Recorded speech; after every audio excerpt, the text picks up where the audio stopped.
Hello, hello everyone, and welcome to New World. This is quite literally my first time booting the game, so, we have literally no expectations here. Well, that's not true, I've got a whole list of expectations. I've got nothing but expectations, but I have no expectation that I will get to actually play the game today. See. And by the way, thank you, Lubiak, for the follow just now. I appreciate it as always.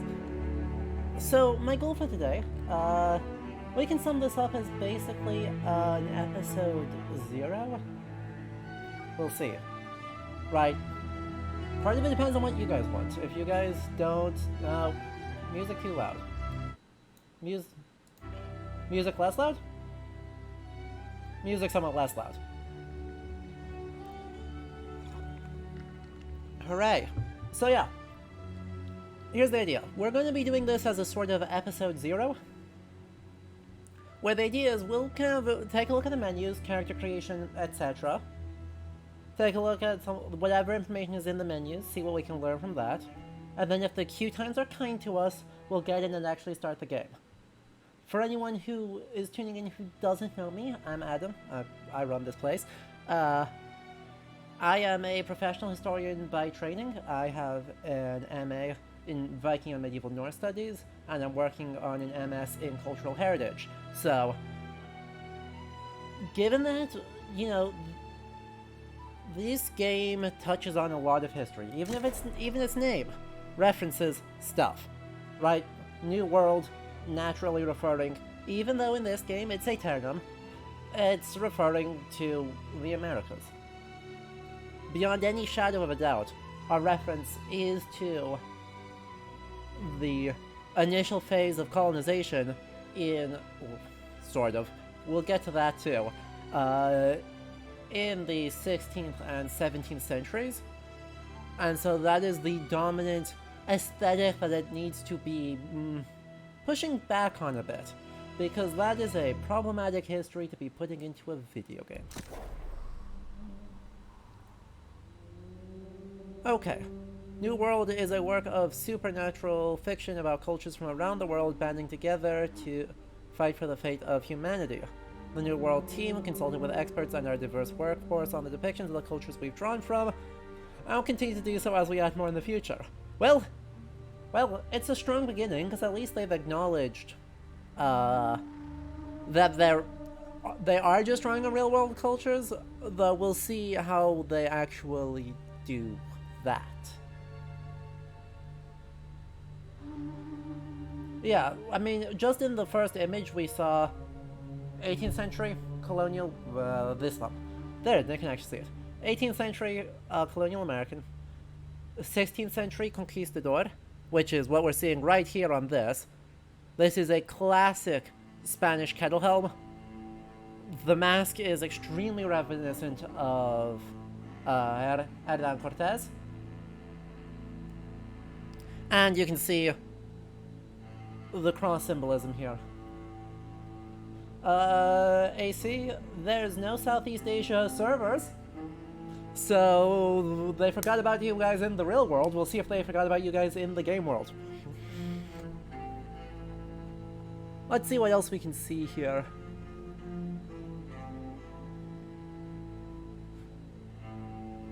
Feather cloak, fascinating. Is attested, but is weird.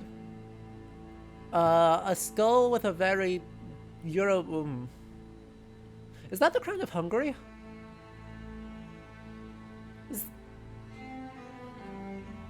Is the top is bent. The only one I know that does that is the Hungarian crown. Hello Raptorus, hello Escudo, welcome everyone. We'll see. No idea who this guy is. Doesn't look friendly, though. A lot of work put into that mask. Let's see. Let's see what we've got here. Launch details. Launch day update, community spaces, get involved. Blah blah blah blah. Settings. We're going to filter those. Subtitles are on, fabulous. Achievement, fine. Invert y-axis is off, thank you.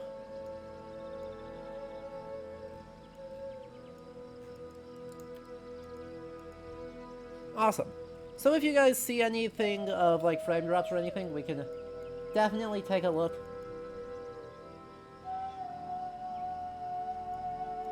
We can definitely take a look at a whole bunch of this. Escudo, I agree. The order of the cross of the Order of Christ being to with the forked. I don't remember the official name. Is that cross flurry with the fork on the end? I don't remember. AC, you know better than I do. Master volume. Let's turn the master volume down a little bit more too. That way it's quieter on my end. Pate, thank you. Fabulous. Right. Well, I'll take a look at this. We'll take a look at these options for future streams. Don't worry, Peter, I know very little more than you. Welcome, though. Yeah, so this game is getting a lot of buzz, and a lot of it is actually fairly positive, which did surprise me. So I'm curious to hop in and see if there's more going on the history side. I'm very curious. Okay.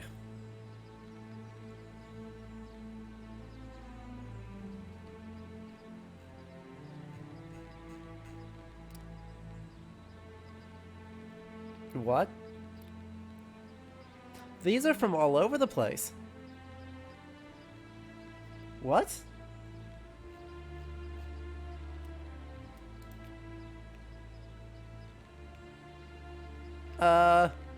We'll still go back to this one because I need to pick one of these cues. Somehow. I want to see what other worlds they've got available.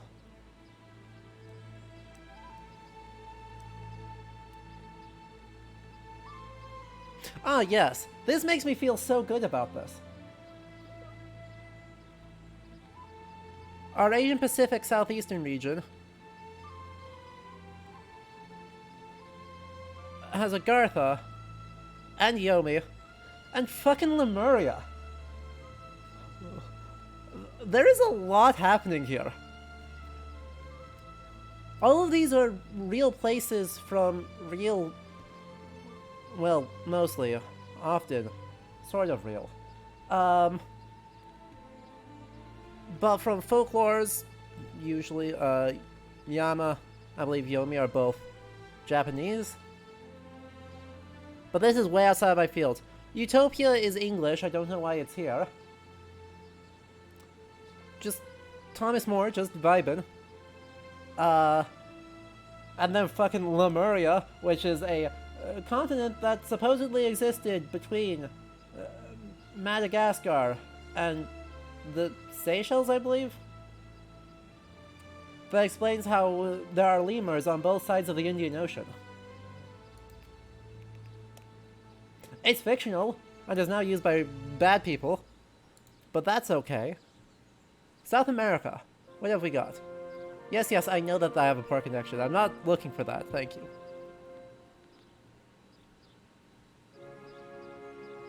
Atlantis! You love to see it. Lobiak, I have no idea. We can look that up, though. I will freely admit, like, this apparently needs a frickin' global history training in order to even identify where the hell everything's from. So... let's freely look up things. Oh, no, it's from Gulliver's Travels, Lobiak. As just a flying ocean. Or, sorry, a flying island. Which is then borrowed. But yeah, Naraka, just kind of vibing. Devaloka, just kind of vibing. Wild. Who's on the EU servers? Just casually. Norse, Greek, I don't know. A bad account of Pangea? Don't know. Feels like it's supposed to be Norse, but is not. Don't know. Don't know. Don't know. Etruscan?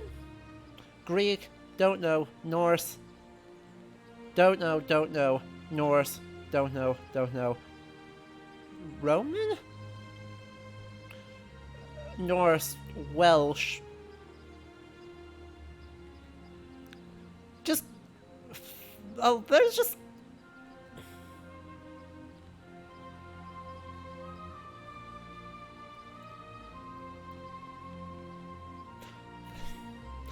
God damn it, they couldn't even... There's Duat. Got you covered, Peter. Found the Duat world. Slavna. Niflheim. Tirnanog. Okay. I'm mad. I'm real mad. Helheim, spelled with 2 L's and a hem. Also, the whole region is Vanaheim, which is also a Norse reference.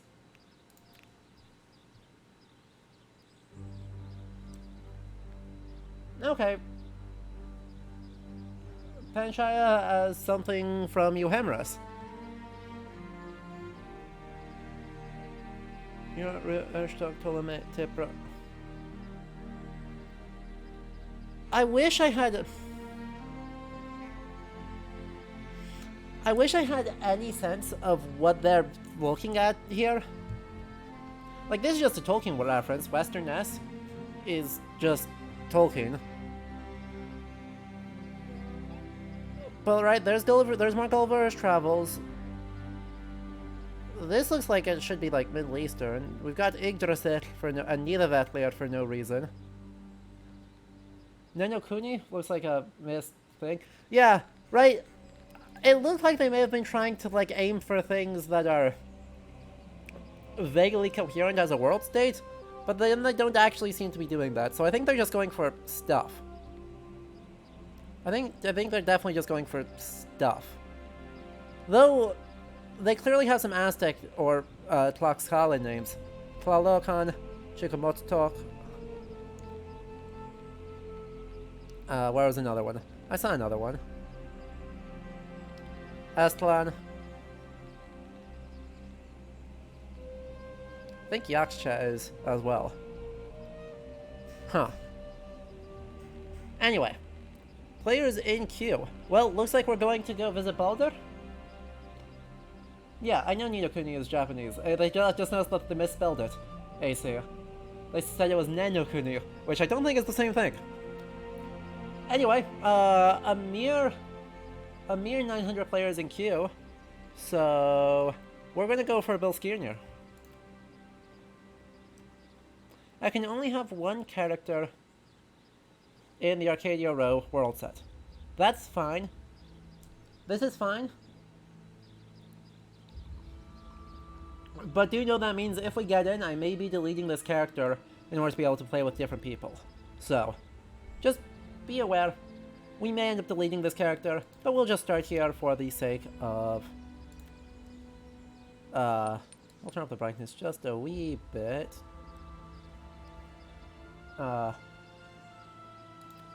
We'll start here for now, and then if we have to change our minds, we will. So without further ado, let's actually hop in with the absolute frickin' grab bag that are the worlds.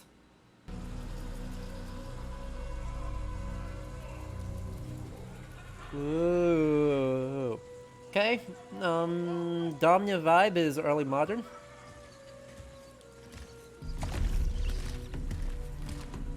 With... well, fake early modern.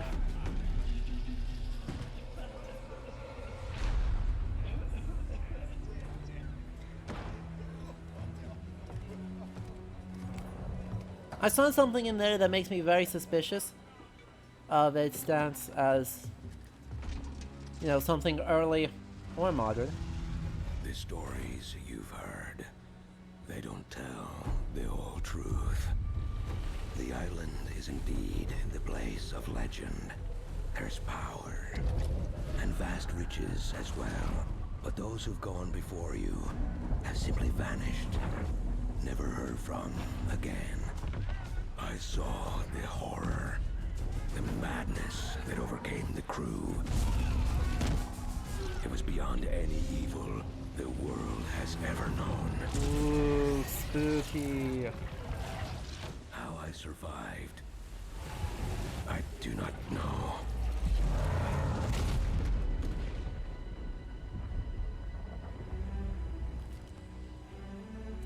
The contents of this box are not of this world. Did it? I didn't notice that, AC. Let's see. Wherever and whatever that may Infinite be. Terra. Oh, it super does. It's right there, yeah. Just Go then, Captain. dropped in the smack dab of Charge the your center of the course Atlantic. and your So, fate. I will say a prayer for the souls of your crew. also, I really want to see what this says does be. So yeah, they just did in fact, as expected, transplant that onto a probably 18th century, looked like either later 17th or early 18th century map.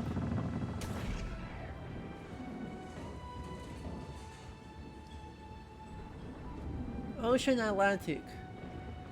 Cool, so it's French. Let me look at the map. Let me look at... Septentrionale. Sorry, ID as North... Okay, I see you, face. I need you to be not in the way for a moment. Okay? So, oh!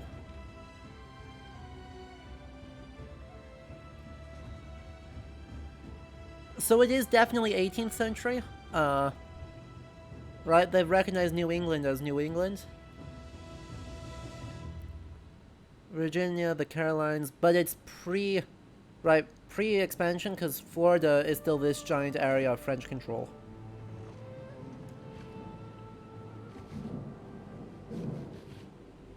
Yeah, they did in fact just drop it in the dead center of the Sargasso, so we're literally in Atlantis. Now, body type, which is just gender. Lame. Lame. Okay.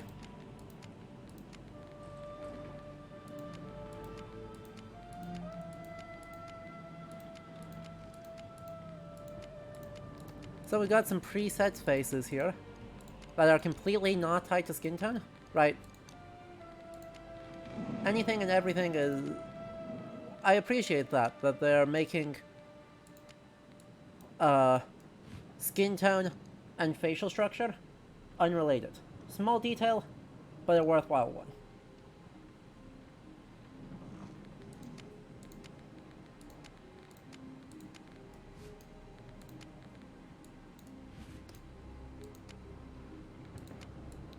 The reason why that's worthwhile is, in case anyone doesn't know, in the 19th century, when a lot of the ideas about, you know, Atlantis, Lemuria, some of the places that we've seen already referenced existed, one of the main markers of identifying quote-unquote race was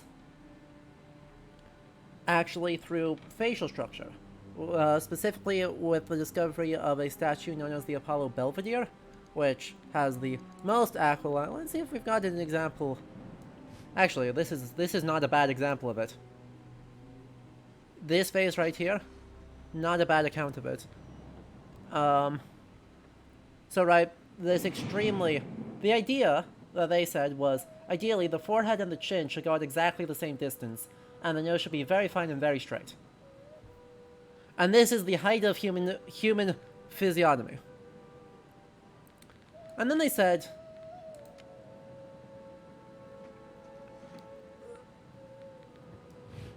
The face like this was fucking terrible. This is obviously bullshit, right? Obviously, the game's model doesn't really let us represent it, the full measurements that they took, which is good. We don't want them to do, because they're nonsense measurements. But they tied things like nose shape and size, facial angle, head shape, and skin tone all together. So, decoupling those is a small touch, but a useful one. We've also, you pointed out quite nicely, right, gender presentation and facial hair are not mutually exclusive. Also a nice touch.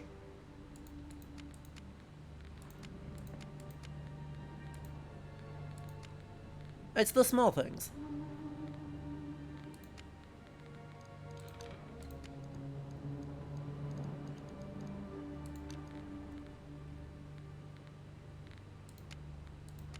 Ah, yes.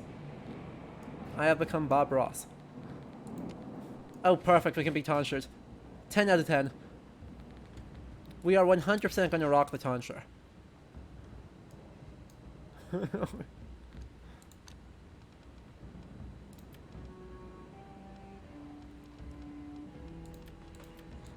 And a whole bunch of different eye colors, which...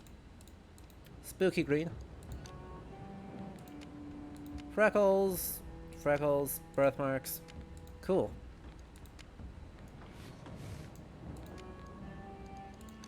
Scars, if any.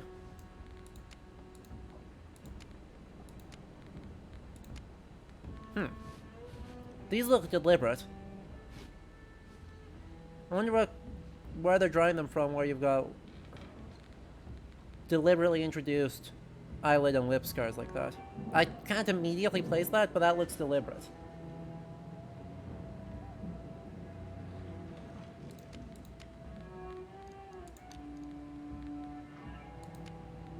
And then we can get bright yellow tattoos. Incredible.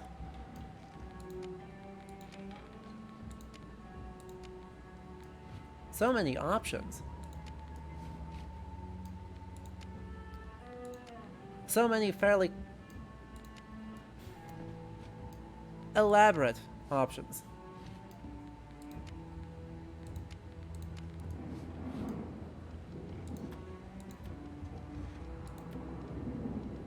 In very bright colors. Our tonsure shall hide our secret tattoos.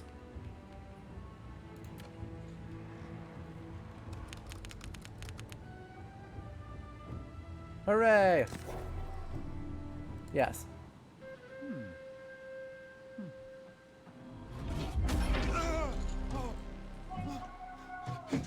No, I want to... No, stop it. I want to go back in and look. Let me... There went the map. We just spent all... I wanted to just get a good look at the map, and then here we go. Darn shipwrecks.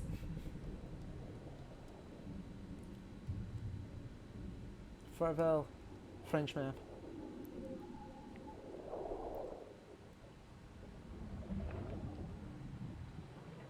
Yep, I've seen chat for the map. It was gonna tell us the most information. But, you know, I'm actually... The one thing that is slightly encouraging here is that that map means that this is they are not one-to-one correlating this with 16th and 17th century colonialism. Right? Still very much correlating this with colonialism.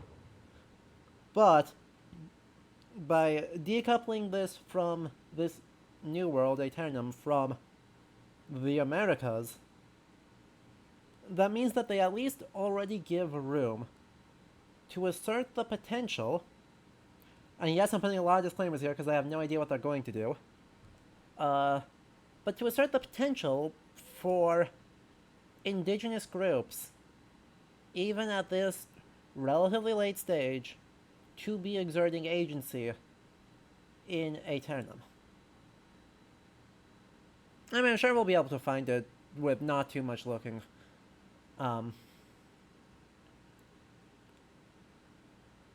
Right, I don't know that they will do this. I don't know that if they did, they would necessarily execute well.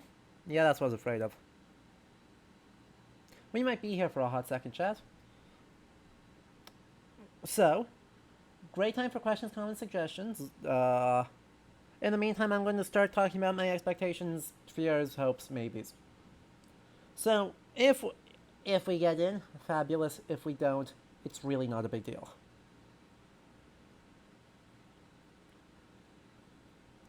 Anyway.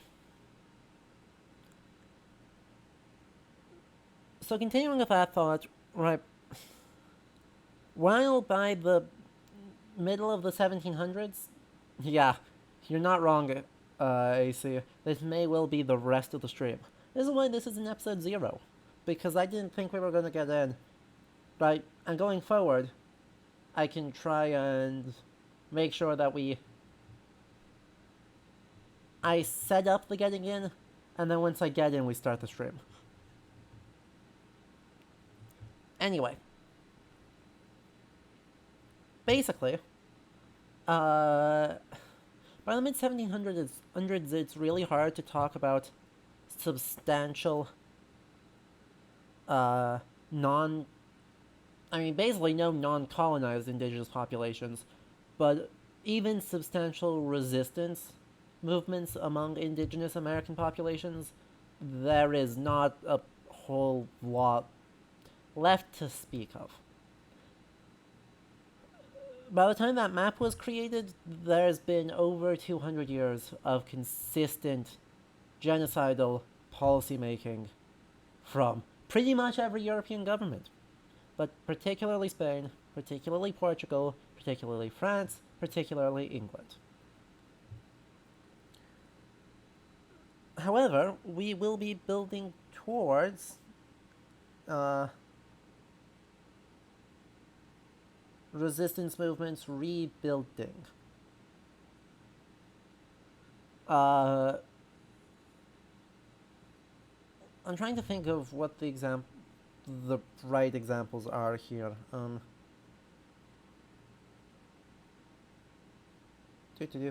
mean, apart from the obvious of piracy and smuggling being a really good,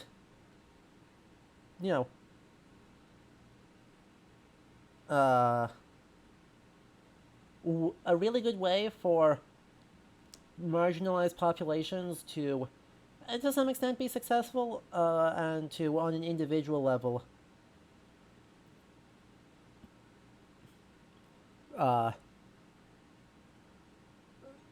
sort of break free of specifically Central American, South American, Caribbean. Yeah, the Pueblo Revolt would be... Oh yeah, that is in the 18th century, isn't it, Lobiak? That's a really...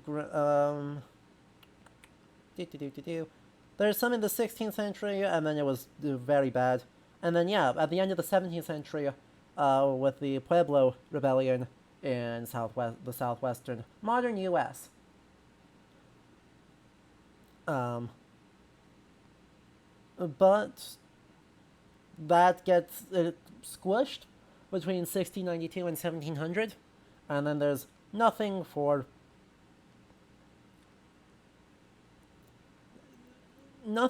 a, I guess, nation-level organization for a hot second. There obviously will continue to be, into the 19th century, into the 20th century, into the 21st century, continued modes of resistances in various ways. Famously for Americans, obviously, are going to be the Sioux Wars, with the Ocheti-Choctaw and the Cree and several other groups sort of allying in a last stand in the middle of the 19th century, with folks like Sitting Bull and Crazy Horse and Red Cloud? I think Red Cloud is his name. Sort of leading that. That being said, there are certainly powerful groups in the time in question here. Since this is obviously pre-American... the map suggested that this is supposed to be pre the formation of the United States of America. And so one group that particularly might be shouted out would be the Haudenosaunee, as a group that could have access to firstly, a substantial political organization to be represented in the game, uh, and the ability to use European ships to go and see Aeternum. They're not the only people with seafaring abilities to the scale of what the map suggests, but by the 1730s or so, I'd say they're probably one of the most. They're certainly the most powerful group in North America, though the Cherokee are also still much closer and also still quite well established because there hasn't been quite as long of a time of genocidal policy from the colonial and then United States governments. Hooray. It feels bad. Yeah, I've got a feeling like, the Cheyenne, and actually I would certainly hope the Cheyenne material culture should not be represented in this particular game, because the Cheyenne are not nearby. There's an awful... Representing them as accessing the Atlantic Ocean coast would actually, I think, be bad, because that's participating in the idea of all indigenous cultures are the same indigenous culture, which would be stuff. Lobiak, I'd be here for it. Give us maximum hilarity and have a Ming treasure fleet show up because magic or whatever would be fabulous. Hello, Sesostrus, welcome. This game just came out today, so I don't blame you for never hearing about it before.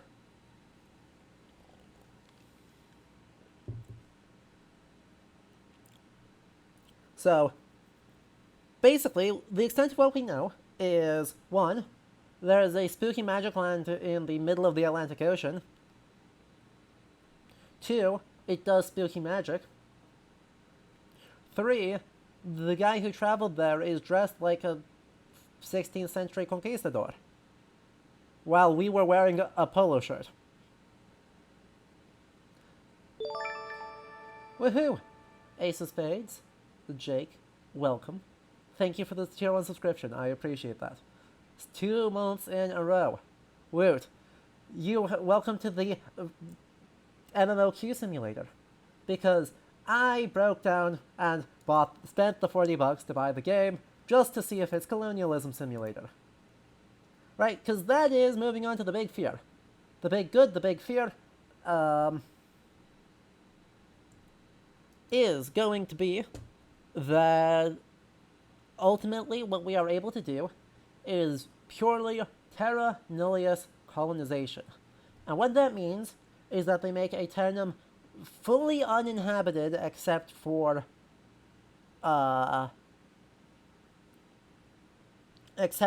people who recently arrived in this wave of exploration, in scare quotes. And so the entire plot of the game is going to be, look at us taming this world. That would be bad. Well, the presence of spoops does not mean that this is not terra nullius, it just means that it is spoopy terra nullius. However, if they also go, there are people here, and we very happily murder them in order to build our towns, this is bad. This is just the more historically attested variety of colonialism. Hello, Eva. Welcome. So that would be even worse. So we're 0 for 2 on good options here. And the better one is clearly the terra nullius, especially if they let non-European modes of interacting with landscape be viable in the game. Oh, yes. Eva, before you go, tomorrow morning, AC Valhalla, so tune in for that. I'm going to be going all day Euro-friendly streams. And I'll be with Liam, so 2 friends. So, basically, yeah, that's kind of my hope, right? Is that we see Terra Nullius,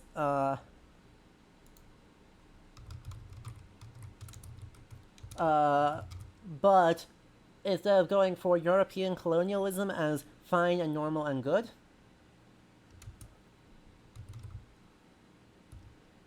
that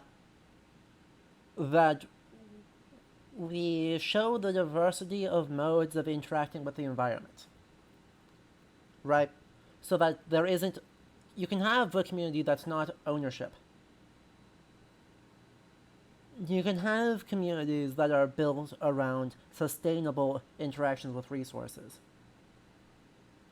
You can have groups focused around nomadic or hunter-gatherer societies instead of clear-cut agriculture communities. We're using less resource-intensive modes of houses. So instead of, these big 3-story brick, wattle, and daub constructions, that perhaps we instead get some more like thatch longhouses, such as those attested from Mississippian cultures and their descendants, so like the Cherokee, or from the Haudenosaunee. Right? Showing some of those other options, and letting us design things according to non-European models too. So, right, at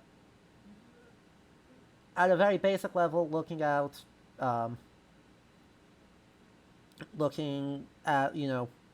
the big ones, Aztec, Maya.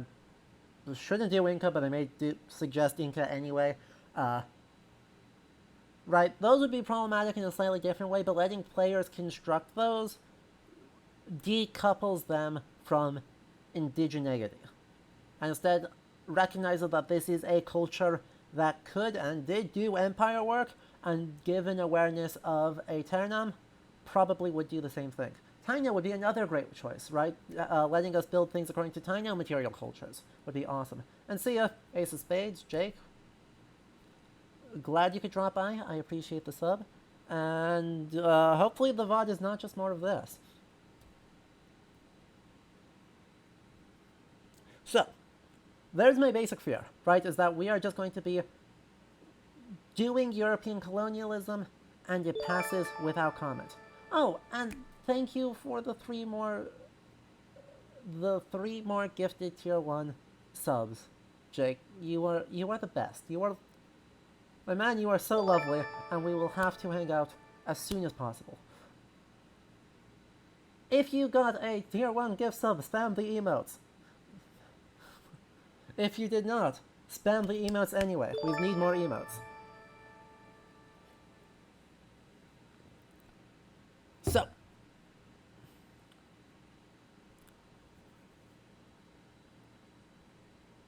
what's next? Other fears, other concerns, other things we have seen. Spoops. I know basically nothing about what these spoops are, but there is some potential for some very cool and some very bad stuff to happen in there. Right? The bad stuff would be, the ancient inhabitants of this land sacrificed themselves to protect a great evil, and now they are coming back as victims and tools of this great evil. In other words, zombies. Right. If they're there were inhabitants, they are now zombies, feel free to murder them. This is cheating. This is super mega cheating. That is kind of Greedfall's thing, you're right, AC. And yet, it may be this game's thing too. So, the reason why this is bad is that you are still committing genocide on indigenous peoples. You're just saying, oh hey, they're already dead, therefore it's fine. Not good. No. Don't excuse colonialism by saying if they're dead, it's fine. That is, one, unethical archaeological practice. We respect descending cultures' rights to the bodies of their ancestors and to preserving sacred grounds instead of excavating them. don't do bad archaeology. Thing 2.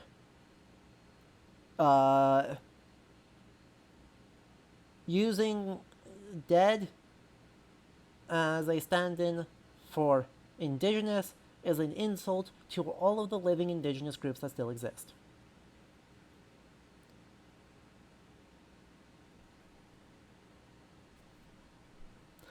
Because they do still exist, turns out colonialism, or their own warfares, or any of that, also didn't kill them all. Exactly, right? There is plenty of room for this game to comment on colonialism, so, I hope the locals aren't depicted as quote-unquote uncivilized savages, and or zombies, who therefore are non-sentient. But if they do, at least do it in a way that makes it clear that this portrayal of them is wrong. Fab.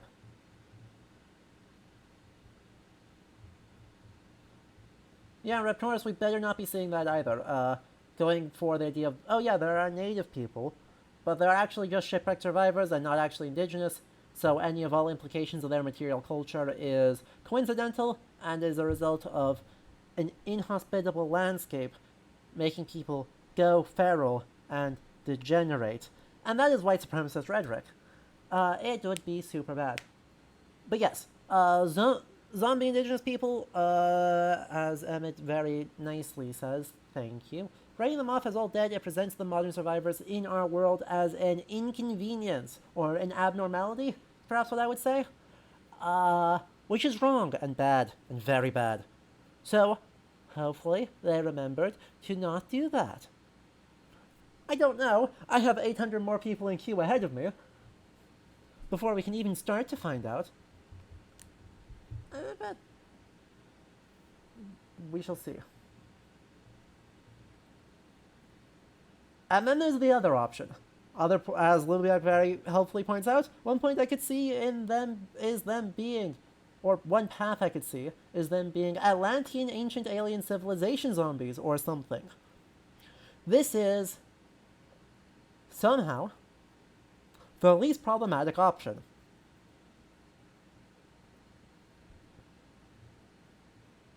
Especially, basically, in general, we're running into a problem. If the magic system is, quote, not of this world, and you are going onto a terra nullius to discover magic and thereby advance human civilization, we're fundamentally on some really shaky ground. If we're doing it to fight off the evil from across the sea, we are on just as shaky ground. It's just a slightly different shaky ground. Right? There are very few ways to execute this in a way that doesn't get kinda yikes.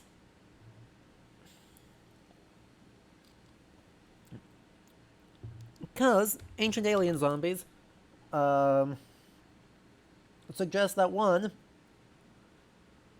colonialism is good, as does the ancient evil, right? If you are all traveling to this land and obliterating the natural ecosystem and setting up wars between yourselves, all these factions fighting amongst each other and desecrating presumably actual ruins that already exist, you're saying that colonialism is justified if it serves some grander, vague, amorphous good.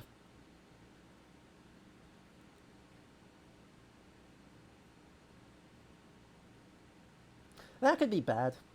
So, right, what could this game do well, though, right? Talked a lot about fears. What are some hopes?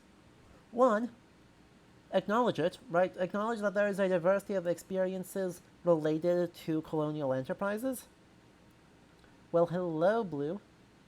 OSP YouTube. Sup, gang. We are in Q. Welcome to Q Simulator 2021. We are talking about colonialism.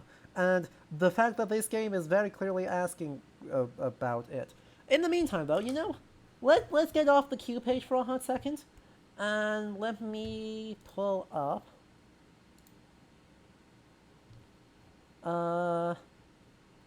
some extra. Pull up a new window so that we can Uh... Do. No. Where is Firefox? Firefox. Well, let's pull up the website for the game and see what else we can do. I'll get it below my face because I like being seen. Hello. So. New World Game. Let's pull up it and see what they've got here on the website. Actually, here. I'm going to pull this up here if this changes the size. Oh, good, it didn't. Since we've got the website, and our queue is not going to change anytime soon.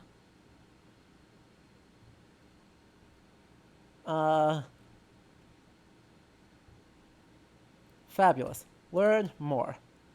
About New World.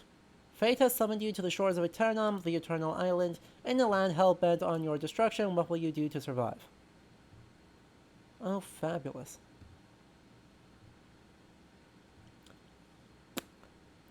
What a strong beginning. For thousands of years, the mysterious island of Eternum has been the source of fantastical legends, and now you've found it. This is directly hearkening to Atlantis material?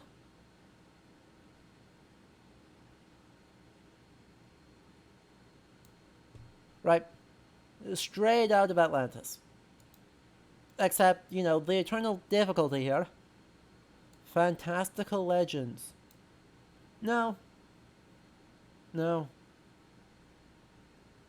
It was an allegory. It was a metaphor. It was very much a metaphor. Used to talk about how cool Athens was, and is not real. And let's be suspicious about that ideology. Shipwrecked with no supplies or allies, you'll need to make your way in a dangerous world where the fundamental laws of life and death don't apply. Hooray, gameplay mechanics. Magic flows through Eternum. It brings life, miraculous healing, reanimation of the dead, and strange flora with magical properties. And it brings horror, the power to cause untold destruction, and the slow wasting of the soul through countless cycles of death and resurrection. In such a land, your destiny is whatever you make of it. Huh. Fate, but also no fate. Fate, no fate. What a lovely contradiction. What a fabulous contradiction. Oh, that's magnificent. Cool. So, Emmett, you correctly point out claims to destiny in colonial enterprises, e.g. American Manifest Destiny, is pretty common. But the destiny is to go west, and here's the Wild West Americana cowboy idea of self-made men making it out in the world. It's such a fabulous exhibition of the tension. It's not making me feel better about the odds of the game, which, by the way, for the record, looks freaking gorgeous. For the record, this artwork is fabulously pretty. And I mean no shade on that. It's also worth mentioning here in the disclaimers, while we are sitting here doing stuff, and waiting at the 746th person in queue, that there is no shade on anyone if you have tried this game, if you are watching this or live or the VOD. Oh, hello, Liam. Consistent world building. Everything is determined by fate except when it isn't. You'll love to see it. Chat. Mobius4 in chat here will be joining me tomorrow. Tomorrow morning, 9:30 a.m. Eastern Time, for Assassin's Creed Valhalla Siege of Paris Part 2. Liam happily joined me for the first part, and we are going to finish it finally, so get ready, it's gonna be fabulous. But that's not tonight, that's tomorrow morning. So.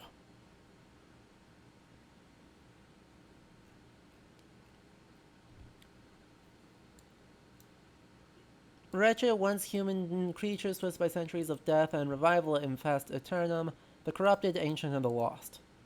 And the angry earth, strange beneath the Seymour planet,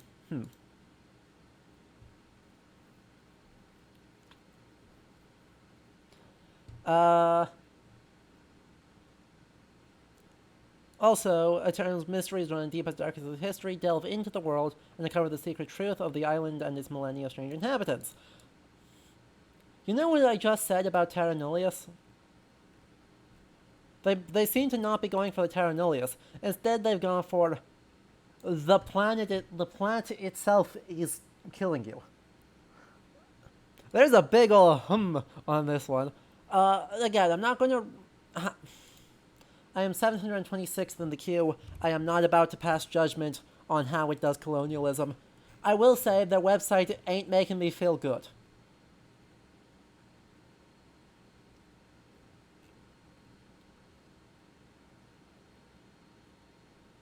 When and how we progress is up to you. Each gather plant, tend hide, slay and flower, complete a quest will make you better at that particular skill or weapon, and will contribute to overall character level progression. Let's explore Aeternum. Well, that's fabulous. Look at that compass rose.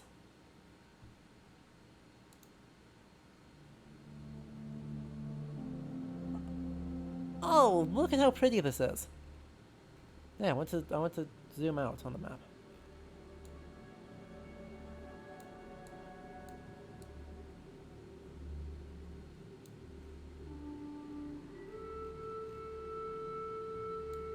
Okay. There's Ladin on the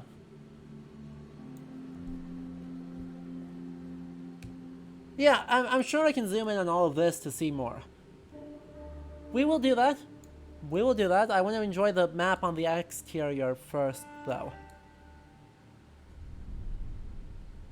Oh, stop it. I just want to look at the borders of the map. Let me look at the edges of this map, darn it. Game. Game. Game. Game. I just want to appreciate Septentrionalis, north.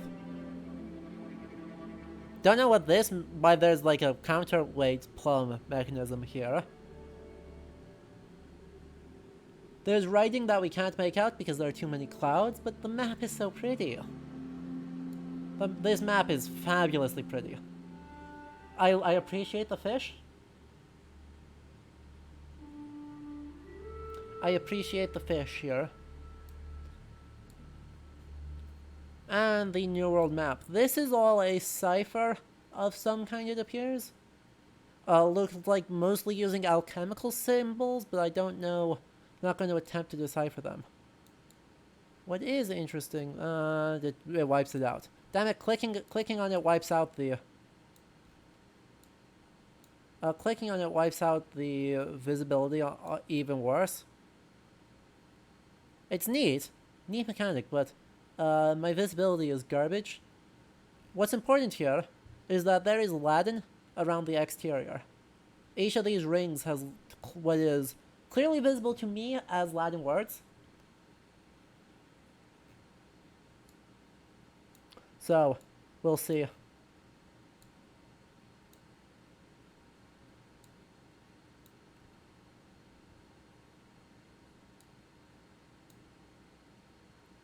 Ooh, spooky ghost ship.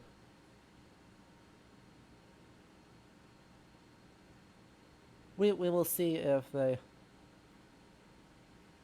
tell us more. Oh good, the Meridia is interesting. Oh, interesting, they're giving us a precise geographical location that you guys can look up. I didn't notice that.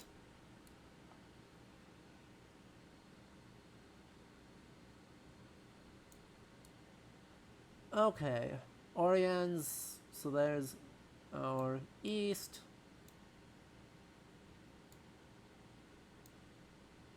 So we are on the, approximately the 50th parallel.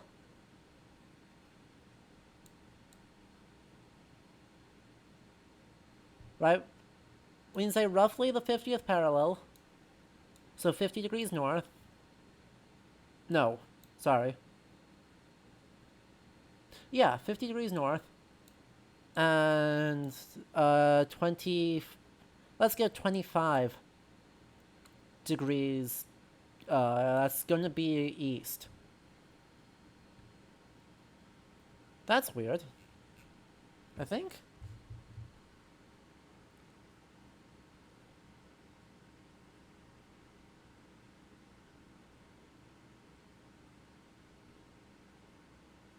Where does that put us? That puts us in the middle of something. Something's wrong there.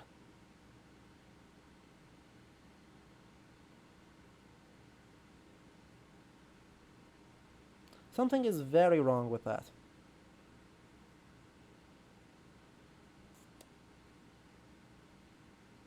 Yeah. Let's say if that's west instead. Does that make more sense? That does make more sense. 24 west. What a weird spot to put this. Yeah, their latitude is...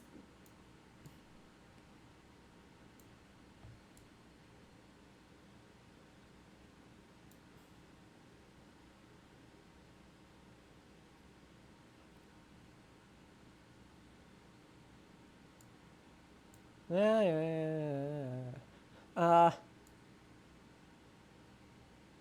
Right, I'm not misinterpreting it here, right?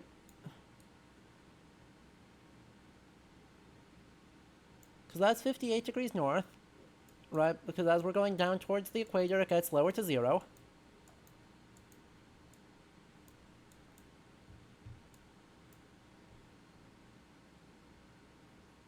And theoretically, right, these numbers would suggest it should be, that we should be off to the west of the prime meridian. Or, sorry, off to the east of the prime meridian. But this is backwards. This is extremely backwards, actually. Because 24 degrees, right? If we are heading that way to get to 0, London is 0.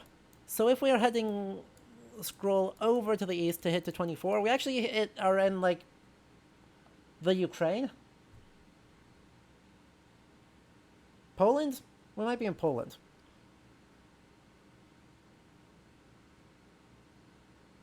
Oh, we are right on the border. Okay, so we are in the Ukraine, right on the Polish border. Perfect.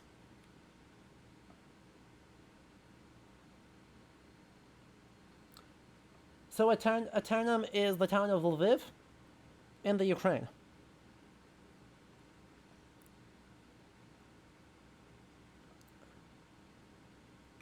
Which is close to Reshewa or Lublin in Poland. Let it be known, we have identified it confidently based off this map. Because that totally, totally makes sense. Totally 100% makes sense. Nailed it. If it is in fact 24 degrees west of the prime meridian, you're ending up somewhere off, you're basically ending up in a line with London. Just in the middle of the Atlantic. So it's gonna be fucking cold. Cause you're off the Gulf Stream. You're due south of Greenland. But yeah. Their map was making me so happy too. Ah, yes. We discovered a random ass hamlet. Ooh, they're doing 3D modeling of these places. Fascinating. Eternal Pool. These ancient ruins have been overtaken by the eldest of the angry earth. Atop the ruins, a massive tree does stuff. Oh good, we are up to the 600th spot, so we may yet get in tonight.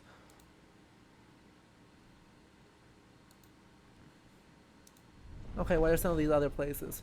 That's Weaver's Fen. You can almost read any of these. Castle Brightwood over here. Oh, stop it. I don't want to hover over things. I just want to be able to read. These are very much standard, for lack of a better word. Oh look, a random spooky obelisk. Shattered obelisk. Oh good, and there are barrows underneath the obelisk. Because what could be better?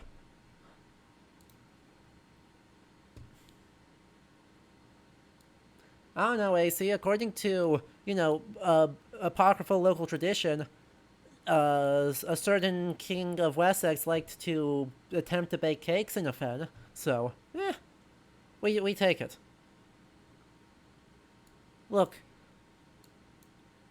I really just want to be able to read the pretty handwriting. The handwriting... Is that mulberry mills? We have mulberries here? That does say Mulberry Hills. We have mulberries here, lads. The Fountain of... Ooh, that's actually a good question, Escudo. I don't know off the top of my head.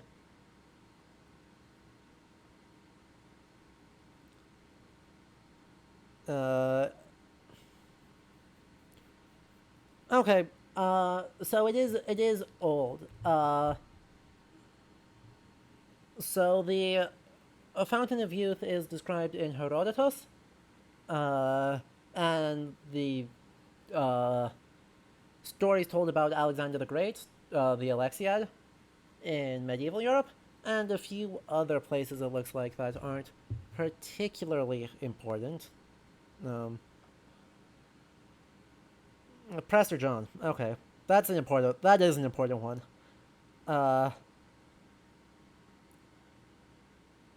No. It looks cool, Sesostris. That's about all I've got. But then again, you weren't in chat yet when we went through the server names. Their server names are a compilation of what are folkloric place names. Wikipedia, give me a list of all of them, and then they yeeted it at the wall and stuff happened. So we are on the Bilskirnir one, which is a Norse name referring to Baldur's Hall, but we could have also been in Ni no Kuni, or Tir na Nog, or Yama. Prester John, we love him.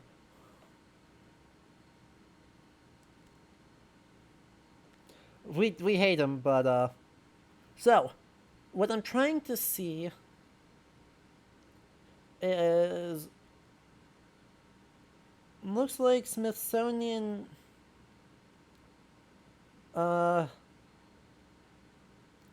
Smithsonian notes that by 1535 the historian Gonzalo Fernandez de Oviedo starts linking it with Ponce de Leon and his explorations of what is now Florida. But we don't have writings from Ponce de Leon himself a couple decades earlier to actually say that that was what he was looking for. It's a legendary association that's been attached to him. Ah, yes, Eden Grove. I wonder if this is... Okay, Bladderwort. Hooray. I mean, they've put in so much effort to the map, but I wish they would just let us zoom in on the map at high resolution. Look at, there's so much cool stuff on this map! Like, I just want to go try and figure out what the heck this is trying to do.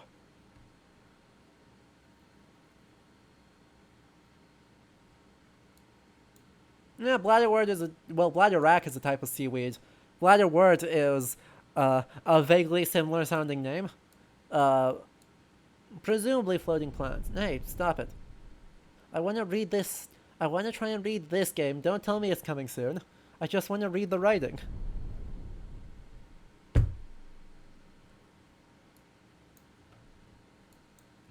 Map. You can't give a pre-modernist a map this pretty and then not let us actually take a look at it properly. It's just rude.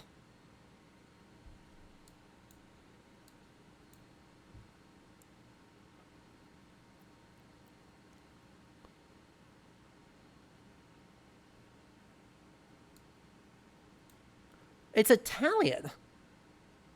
Delato. Huh.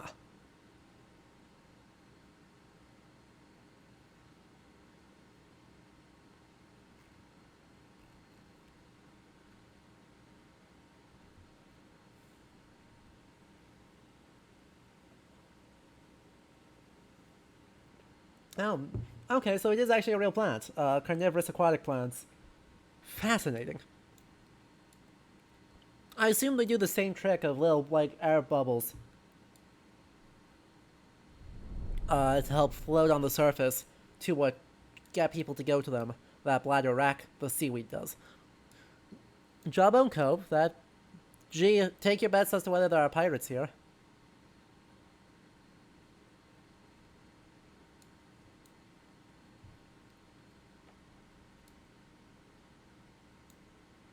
True.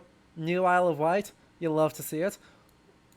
This does have a little bit of, generic Fantasyland names. Valor Hold Outpost, Last Stand Outpost. This one's okay, right? Shadow's Point Outpost. Seems okay. But yeah, there's not nearly enough new old place.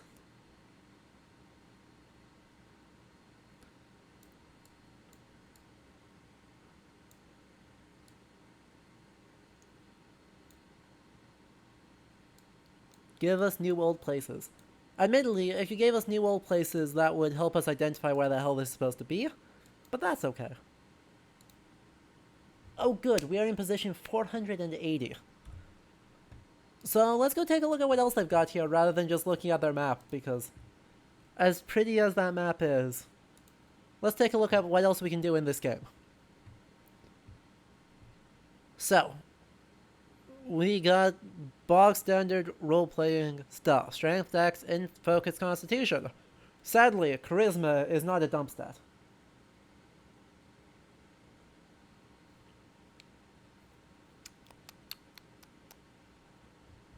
Shame.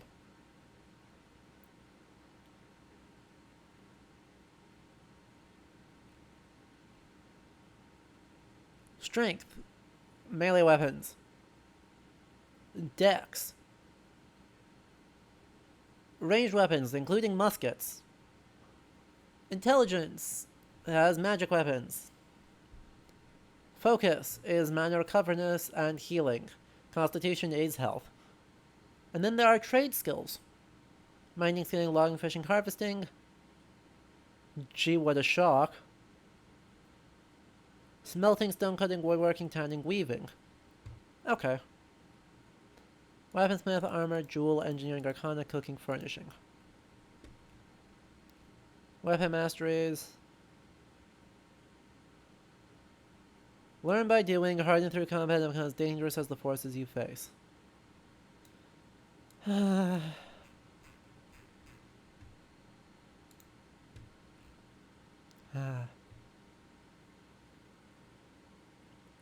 are not Romans in this game. Thank goodness. Gotta get the one good thing out of this whole stuff.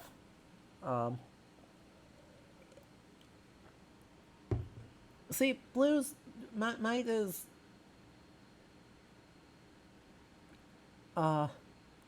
No, con's a stat you don't use? See, I'm bad at video games, and therefore I like having health pools to deal with. So, I like con. Anyway, the Marauders. Living examples of the credo, might makes right. The Marauders are a ruthless military force built on establishing a free nation where anyone with the strength and determination to stake a claim can do so. Oh, good. We haven't learned anything since Bioshock.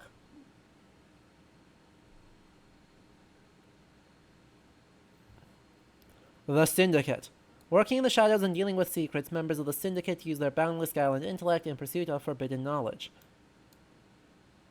We are the Illuminati, but also the Dark Brotherhood, but also every stupid bad guy wizard. The Covenant. Divine champions who are driven by conviction and their faith in the light of the spark, the Covenant fights with righteousness and justice for the struggling souls of all living things. Ah, the Inquisition.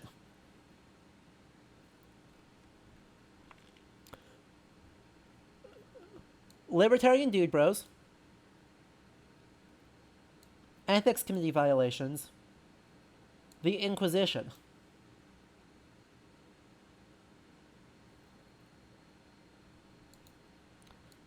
These guys are why we have ethics committees. The three factions of Aeternum continually vie for control of towns and settlements, but common self-interest has led to a general truce within the walls of the settlement. Together, you and your fellow players will work to complete town projects and take advantage of shared refinement and crafting stations. You even have the options of settling down by purchasing a house in a settlement or more, in one or more settlements. Okay, good. We have character models. Look at that Italian. Actually, that's not Italian. There's too many layers of clothing here. I'm going to say 16th century, probably Northern European, either German or English.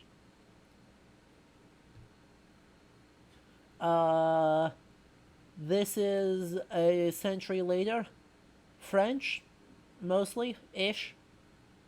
This is a century earlier, looking at probably 15th, late 14th or 15th century articulated plate.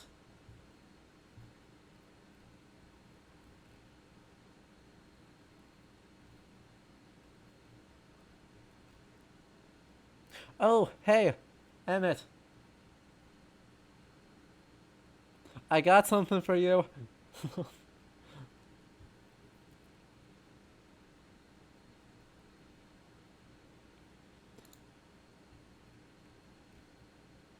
Expeditions are just raids. Okay. Nothing too fancy there. We can have wars. We can have invasions, which are giant PvEs, it looks like. Outpost Rush is a PvPvE, which is actually, that's cool. I like PvPvE. Well, so we got raids, pausing to play a smite, tower defense, and PV deathmatch. You see, Blue, that would be great, except the opening map they had is 18th century French world map. In the meantime, we are position 392 in the queue, so we may get in soon.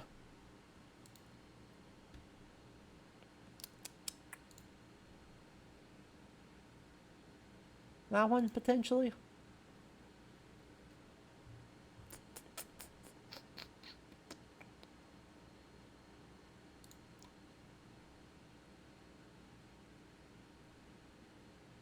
That's English. That's not helpful.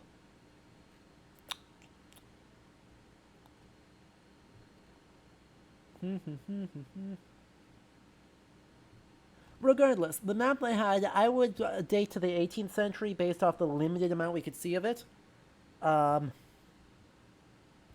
it clearly, exceptionally clearly, shows Cuba, Haiti. Oh, do I have, let me just pull that up in here. Thank you. Perfect.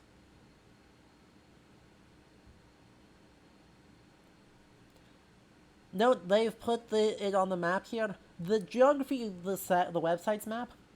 Oh, they haven't said. They 100% have not said.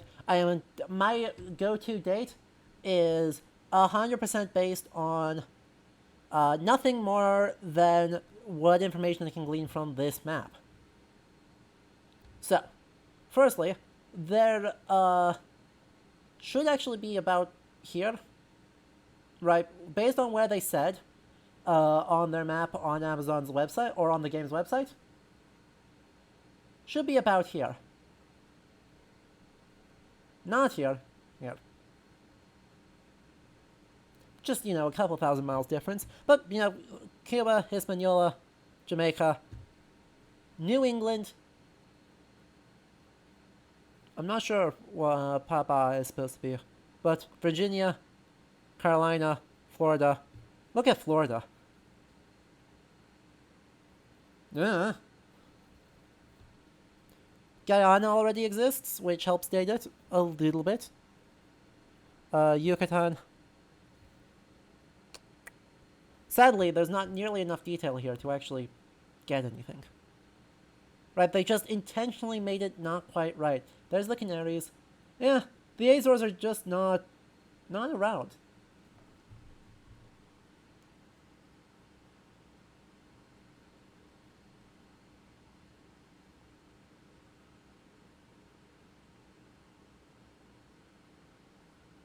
solidly just...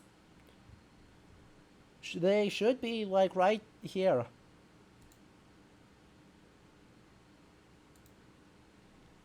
Tis a mystery. Don't ask. I don't know why they have, you know, all the ports here, and you can see Maroc and Fez, so you know, like, Morocco exists, but then they just say, there's pas del. Instead of, you know, the very well established.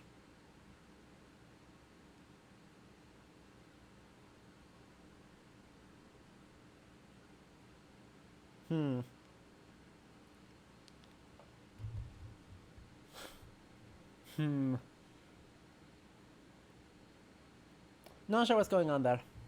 Not at all sure. Anyway, let us get back to the game. And see where we are at. Because we have found a whole lot of stuff. Position 3. Yeah, I mean, it's gotta be that that the label is half cut off.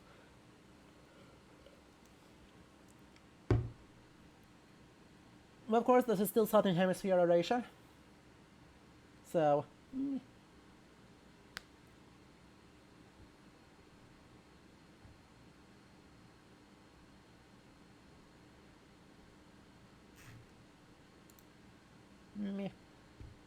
we will see how long...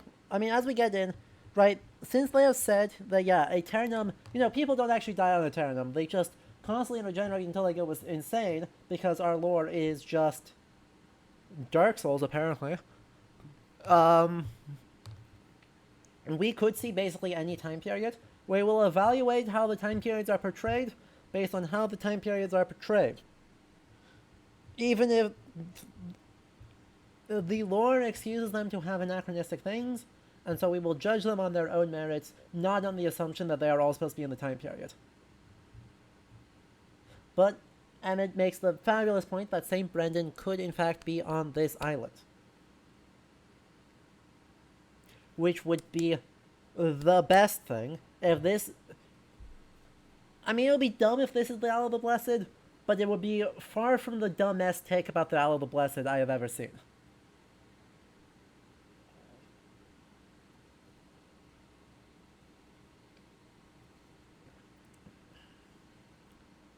I don't know. Hopefully they dig into some of this stuff, because seeing if they can position this inside extant cultures' folklore in a way that doesn't feel hokey would be really cool to see. I'd be a fan of that.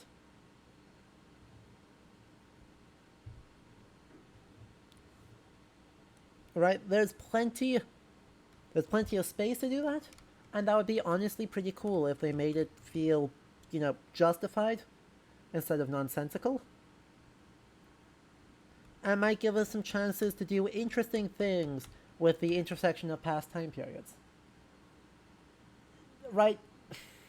As a historical setting, because even though this is fantasy, right? Even though Aeternum explicitly rejects the idea that it is one in the Americas. It explicitly rejects the idea that it is in the early phase of Conquistadores' expansion. It explicitly rejects the idea that it is tied to any ethnic group or any particular temporality.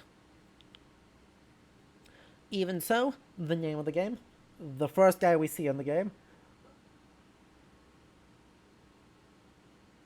and the cover art of the game, who is of the same guy, suggest very strongly that we are looking at, you know, early modern colonialism. And so given that, this is a ballsy place to try and set a game. Especially a fantasy game, especially an MMO. If they succeed, this could be something really spectacular.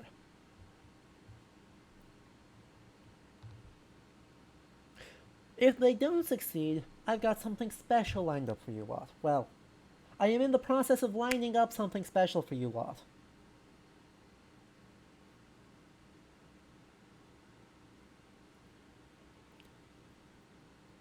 Because if it fails, we are still going to play a lot of this.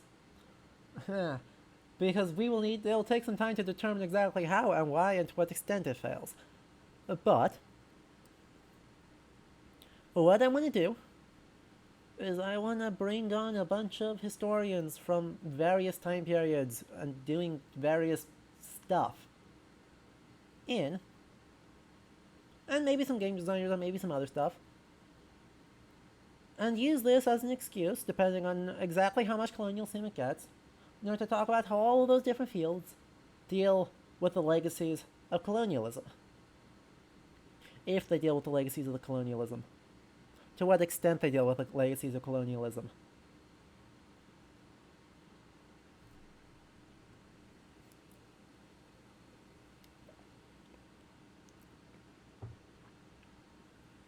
I am in the early days of setting this up. I do not know how successful it will be. But if that's something you are interested in seeing, let me know so that I can help try and recruit people.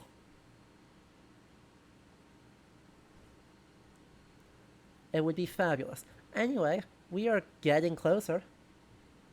So, in the meantime, does anyone have questions, thoughts, etc. of what we are waiting for or what we are expecting about New World? Well, as we roll in, based off the intro cutscene and basically nothing else.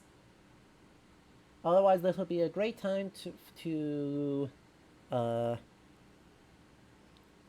take a quick break, get more drinks, settle in, get comfortable, and to spread the word. This is also a great time. I'm going to quickly, give the spiel again. If you enjoy this, make sure you join the Discord and follow here. Thank you, Raptoris, for the link just now. And tomorrow morning is going to be another doozy of a stream. Assassin's Creed Valhalla, The Siege of Paris, Part 2.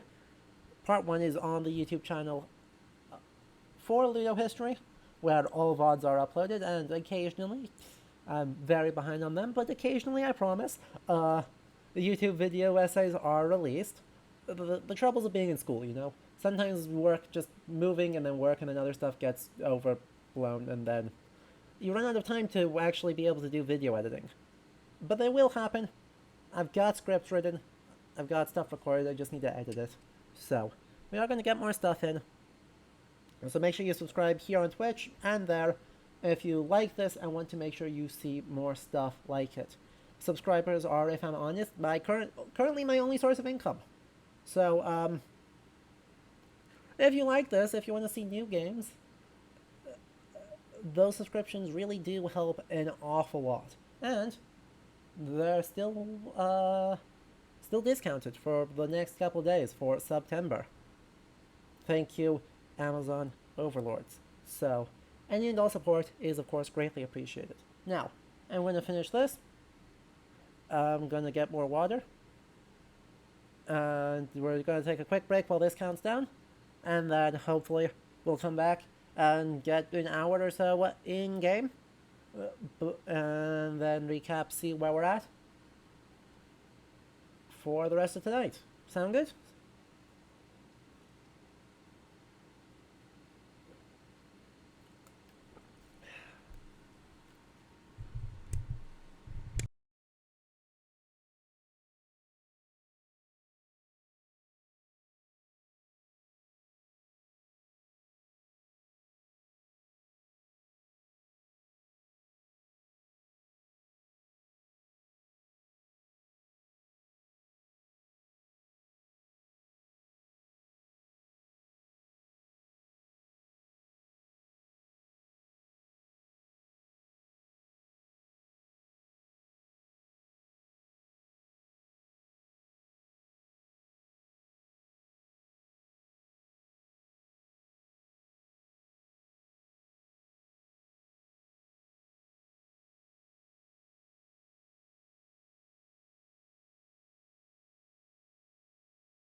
I swear to God, I leave you alone for like 3 seconds, Blue, and you try and throw a coup. Honestly.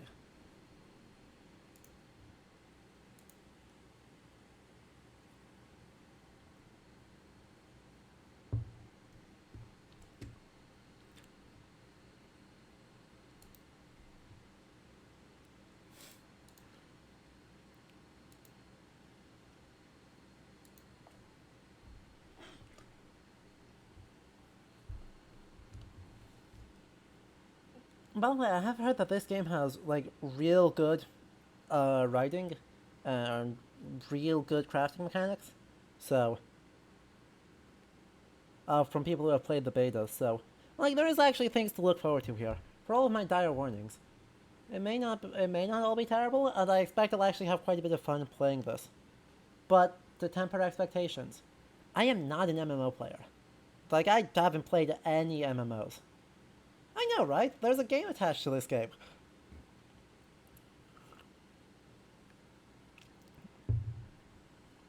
But yeah, I legit haven't played any. So, oops. Um, but I expect I will actually have a great time with this, even the parts that be cringe. Oh, right, queue simulators. Well,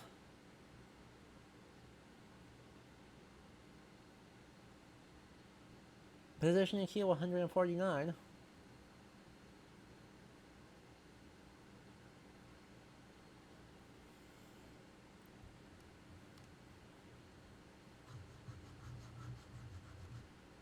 But, oh boy, voice crack. Hello.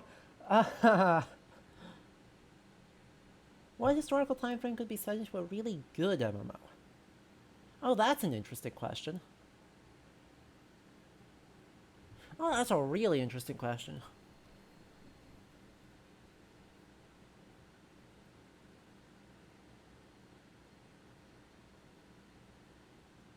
Hmm.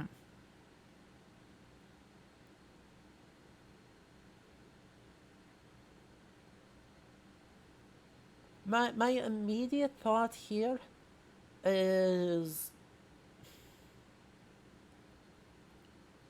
Ah, that's a good one. My immediate thought for a strict historical time period would perhaps be like the late 19th century has a little bit. Blue, god damn it, you derailed my thought. Ah, right. The back half of the 19th century has some promise. Specifically, the setting I'm thinking of would be something like the World's Exhibitions, or something that on paper could have a lot of promise. In that it's got a pre-built excuse. Not that you need an excuse, but it comes with a pre-built excuse to have a vast amount of diversity in the settings, and you just, given that it's an MMO, you just need to tweak it a bit, in order to, let's say, de-emphasize the racist motivations that underpinned a whole bunch of that. Right. The thing, right, you need to get rid of the idea that, uh, yeah, you see, you need to get rid of the motivations of ethno-nationalism and proving, European countries going like, oh yeah, we want to prove that we're the best. And so we're going to host this grand exhibition with huge numbers of people from around the world and put them in little diorama exhibition bullshit.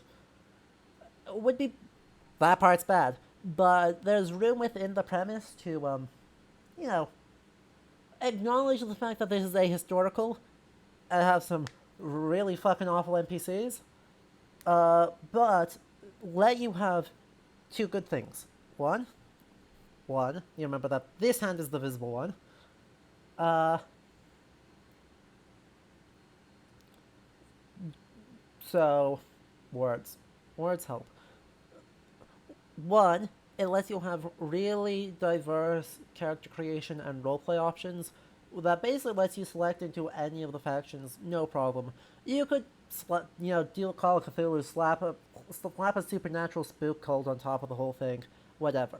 The other thing that's really good about it, though, is that that would be an MMO that doesn't rely on primarily fighting mechanics, but instead primarily social mechanics, right? Because big parts of the game would just kind of be letting people of different roleplay scenarios bounce off each other. It could get messy. You need some pretty robust tools to ensure that people don't enact racism upon marginalized game identities. But that potentially has some potential for an interesting spin on the genre.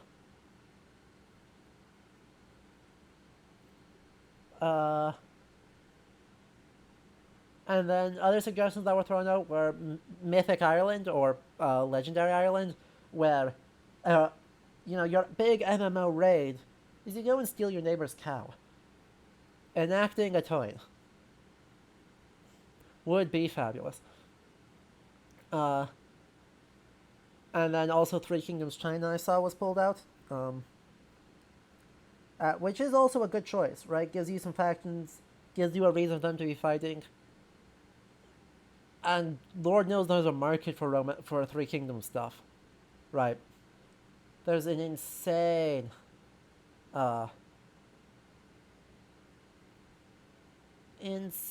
number of people who really enjoy, Romance of the Three Kingdoms, Koei Tecmo. Total War Three Kingdoms was a flop, but honestly, just this popularity of R3K really is enough to prove that, done well, there's a market for it, and that would be good for an MMO. So, yeah, I can see that. Pre-colonial Mesoamerica would be fun. Could see that. It'd be interesting. I feel like there's some mechanics that would be... Not that it stops any of the medievalist media, but I'm going to finish that thought anyway. There's a lot of mechanics that are religiously important that would be uncomfy to represent faithfully in an Anglo-American MMO space.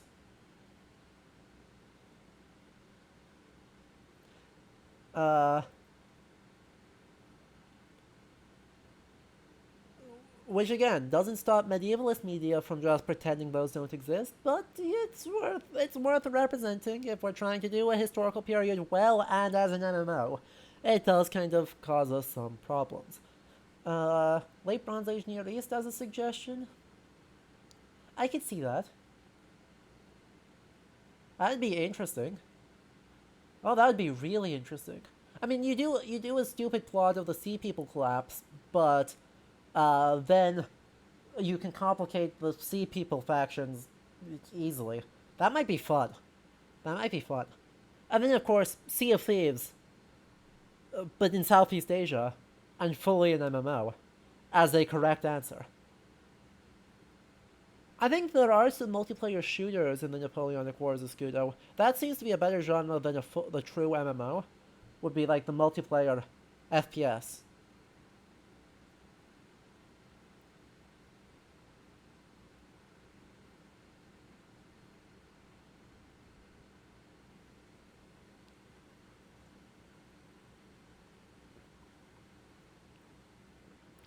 Oh, we're gonna get in! Chat, are you ready?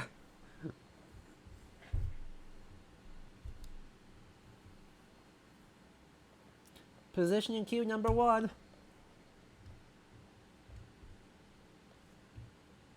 Allow access firewall, thank you.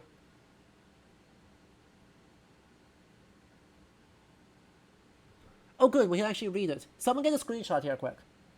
Please.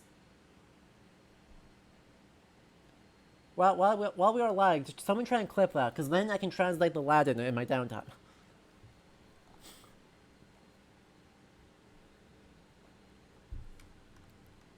Well, chat, is there supposed to be music? I feel like there's totally supposed to be music. Sound!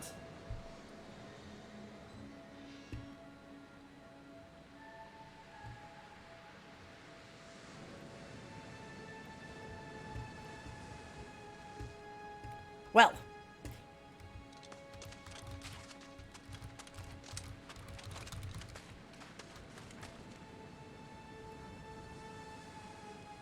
Sir, you're super fucking dead. Yeah, Escudo, I don't,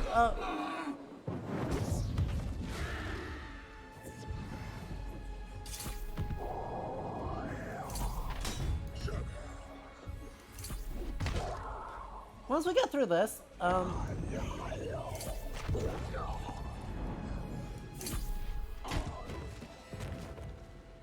murdered.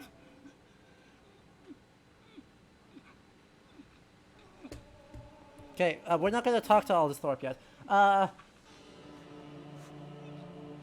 So, two other things that pop to mind are early to mid Reconquista and the British Isles during the Norse invasions. Reconquista could be, I like as a setting way more than Norse invasions.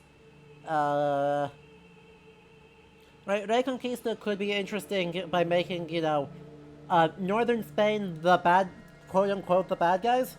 And all of these obviously have a lot of, you know, making choices about Antigua. And, sorry, I got distracted by what was on screen.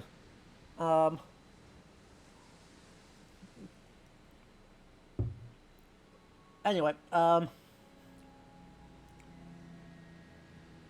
right, making northern Spain quote-unquote bad guys, and all of these settings have room for a lot of complication of the bad guy faction.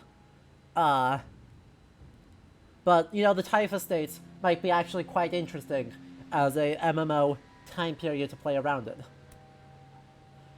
The Norse invasions of England I don't like because it buys into some really nasty narratives about the role of violence and extent of violence in those.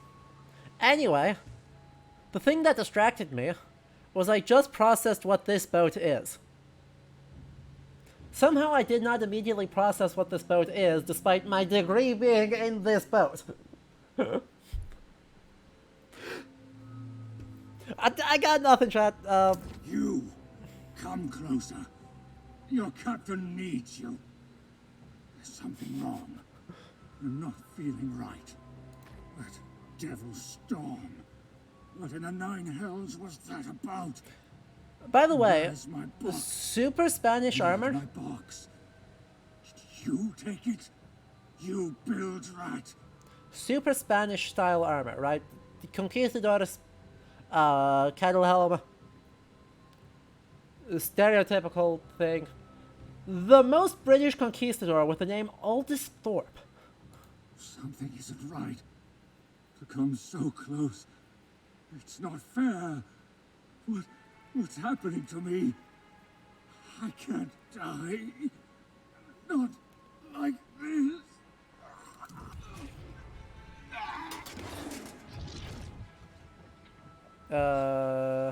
Rip.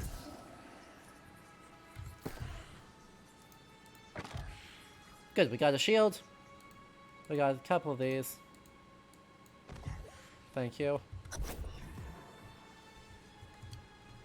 Nom nom nom.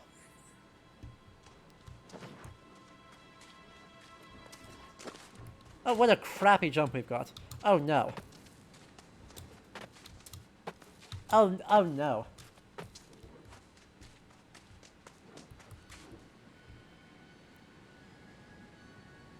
So anyway, we're already running into some temporality issues because look at that. I mean, 18th century. I'm gonna say galleon, but I'm sure the boat people will be not happy with me at that identification. And a longship, just straight up fucking clinker design, 10th century longship.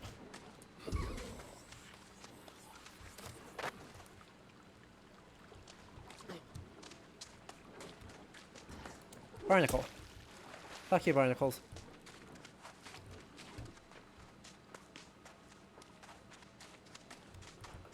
Huh. Wonder who the spooky dead are. Yes, thank you. Drowned sailor.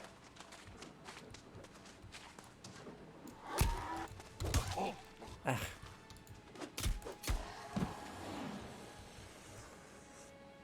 Fair enough. Because I put a torture on him, Blue. Long shipwreck there, copy paste the long shipwreck there. Another one over here? No, that's a different one. Okay, stop being creepy. Stop being creepy. I can't get over this. I can't get over this high of a barrier. What MMOs do? No, I saw the tonsure, and the executive decided that my character had to be tonsured all the time.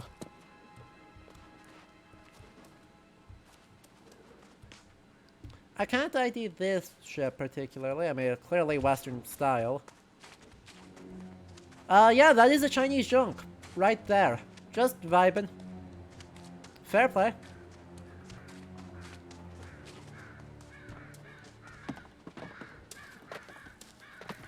Okay, this is just embarrassing, my dude. Crouch? No. Let me explore. I want to actually see that. What, there's no one here. So you don't need to pop up the tutorial messages just because I'm bad at paying attention. Honestly.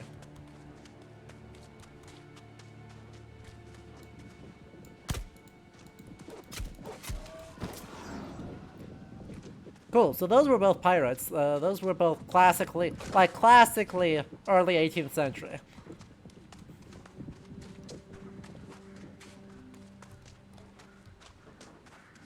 I mean, near as I can figure, they do the construction style well enough.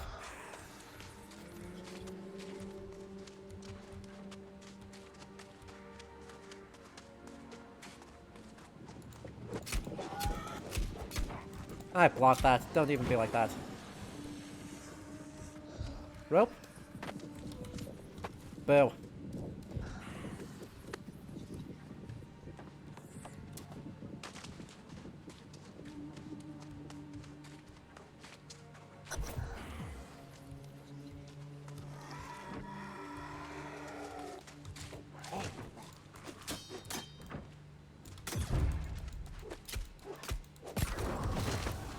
Hooray!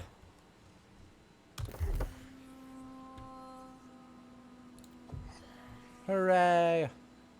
Shield rush. Spin to win. It's obviously spin to win.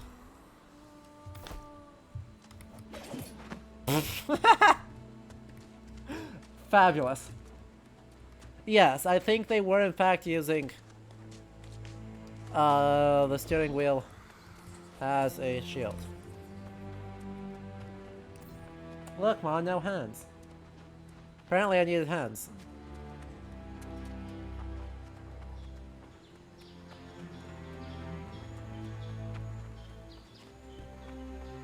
Oh, hey, look. Well, chat, welcome to Aeternum.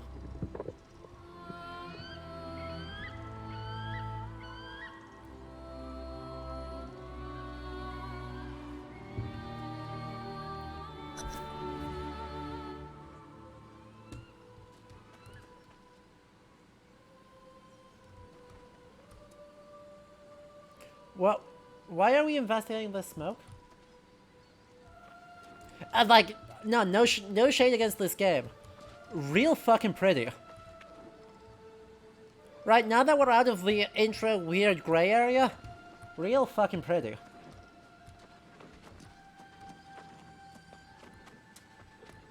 Again. Sir, do you have no brain cells? Or no sense? Or... like... why are we going into the purple and red smoke?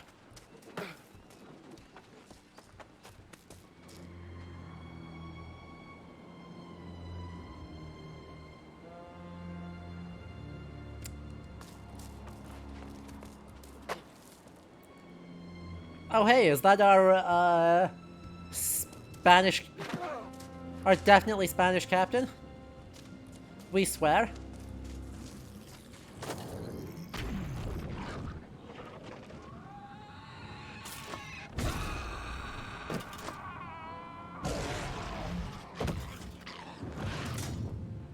I'll just Thor.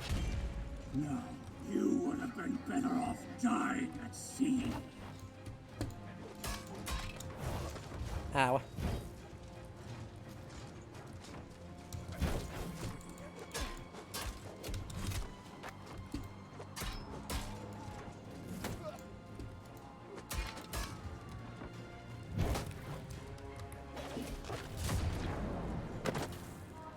Nailed it.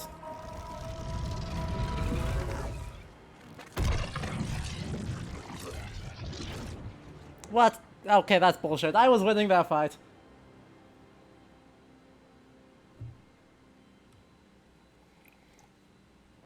And that was some real bullshit. Oh good, loading screens into loading screens. You'll love to see it. Also chat, let me know if we start getting frame drops, because I am seeing we've got a couple of maybe some iffy network stuff. So, nice! Loading screen into loading screen into loading screen.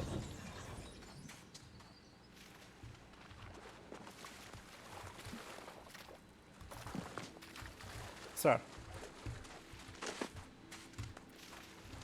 Y'all.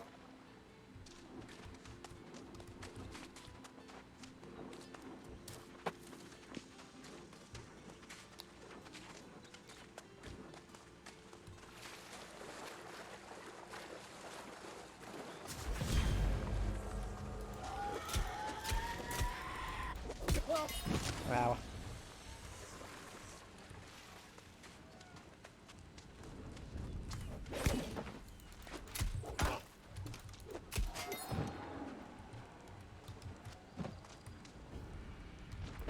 I see.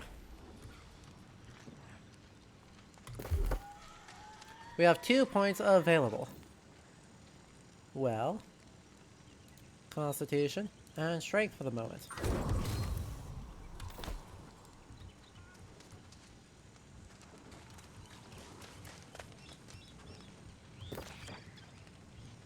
Uh-huh.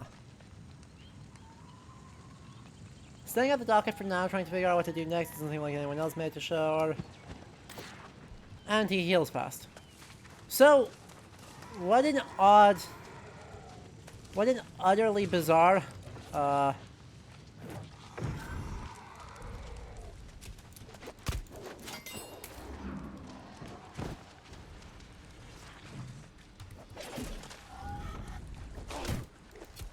utterly bizarre way to start. Right.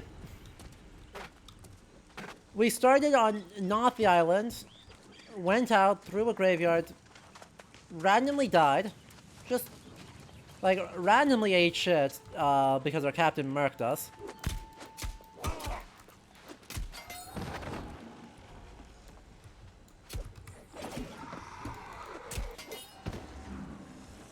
And so as a result, we just like, even though we were winning, we were 130% chance of winning that fight. And yet, we still just... Oh, come on. How is that not a kill? Grab one of those.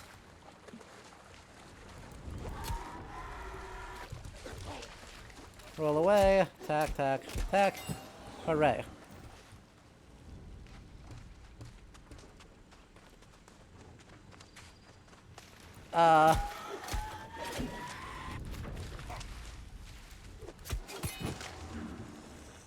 Anyway, we just like get arbitrarily ganked and then brought into the actual starting place for the world. And I'm not sure why. I'm really not sure why. Ah, damn it. That was my bad for not realizing I didn't have the thing up. Where is that? Character, sword and shield, a point. Whirling Blade cost was 5% rend. Uh-huh. Uh-huh. Well, since I'm bad at the video game, let's get myself some armor.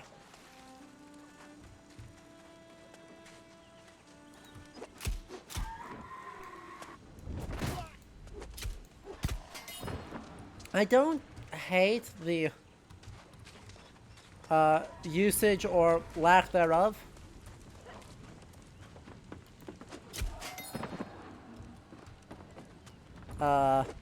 of like drowned mariners as initial enemies. Right, there's a plenty well attested, a whole ass vibe of using these mariners as some sort of... Oh, stop it. Monstrous enemy. Right? In Norse contexts, and basically any context you can think of that has a seafaring culture, probably somehow kind of have a monstrous figure associated with sailors who lose their lives and are in a way that prevents their proper burial. Because that's ultimately what it is tapping into an idea that there is a thing as improper burial, and that the improper burial means that they come back. So, I don't hate that. The depiction is very bog standard, though. Anyway, loss for brothers at sea in the year before was hard for her to bear. Passing a mother and father, debts, accounts, whatever.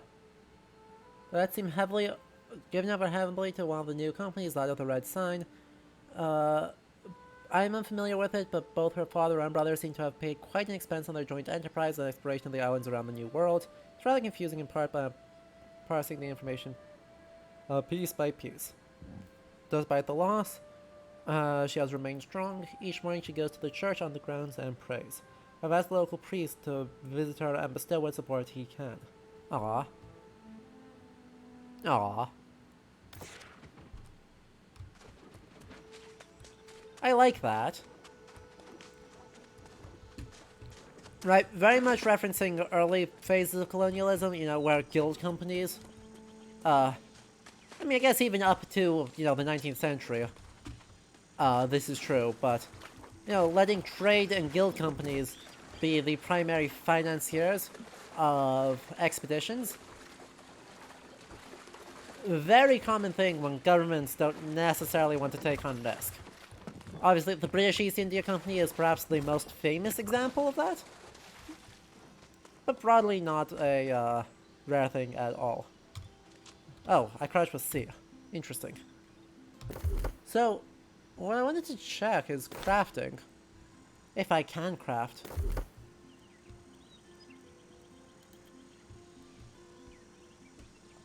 I don't think I can craft. Shame.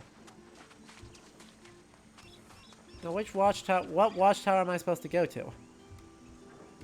I'm assuming up there, because that's...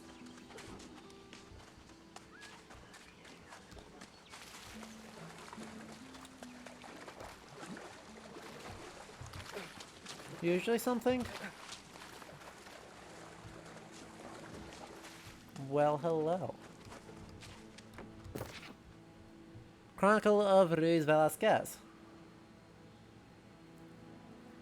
Ah, yeah, I may need to turn off global chat. The caves of the beacon are the further proof we're not the first to set foot on the isle. The other ships we saw upon the shore, it looks like they saw this lighthouse as we did, and stored some of their cargo here. We have found various ancient arms and armor, some recognizable, but others were clearly Roman swords and helmets, while another man came across what seemed a Viking shield at the base of one of the caves. Perhaps the statues and the lighthouse were made by these other crews. I fear, however, that all the remains we found are just that, remains, and these men who were cast upon the shores where we were and never escaped. Shall we also rest our helmets and spears here? Will that be all that will remain of our failed expedition? Ruiz Velasquez.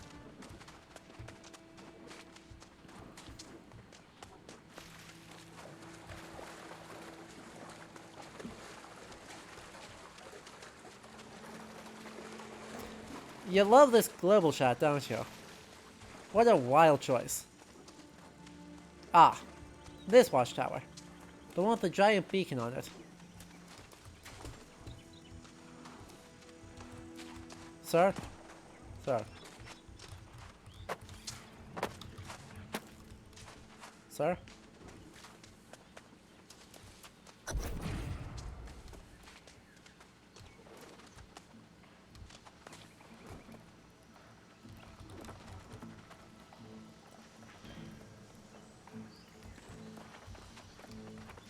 I mean, this game has been in production hell for a while, so, you know, meh. 17 drowned today, minor damage to my armor. We'll need to repair a bit after this watch. Spam on the grouping together may indicate a change in tactics. More today than yesterday, but the same routine. Well, that's probably not good. That's generally considered not good. If I didn't know better, I'd say something was controlling these stars, letting know when a ship is approaching. Being stationed on the beach, I've seen dozens of them spin up out of a clear blue sky. Well, that's spooky. Let us identify that as spooky. Round rat sailor we have here, don't we? Still, better off than... Audiobug, you love to see it. Name's Lynch. I'm down here from the First Light Settlement. Wanted to assess the impact of that storm that wrecked your ship. Well, it's a pleasure to meet you. Even under such ugly Hooray! circumstances. We got boots. We have Wherever you boots. come from, it's lost to you. This is your home now. Return 'em. Isle of treacherous shores and lost memory. Nothing as it was See in ya, the AC. old world.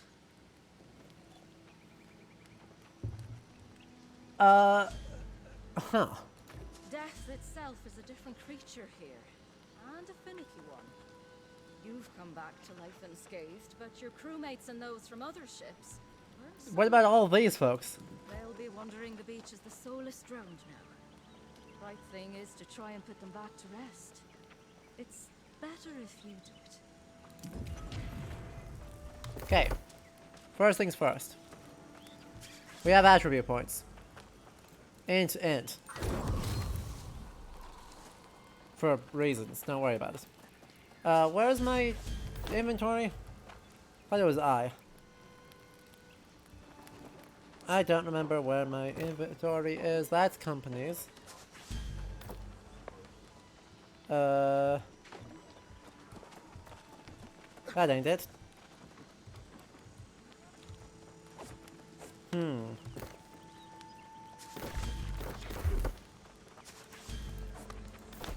Nope. Stop it. Bio, not helpful.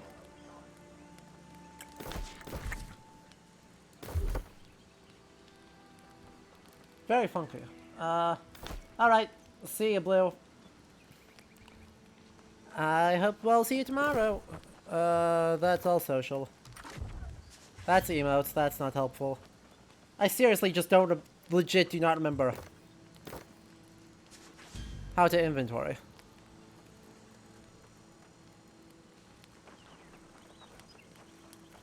Housing, camera, navigation, user interface, tab. Can't believe I didn't click that button already. Boots. Huzzah. Anyway, I need to kill 3 more of them.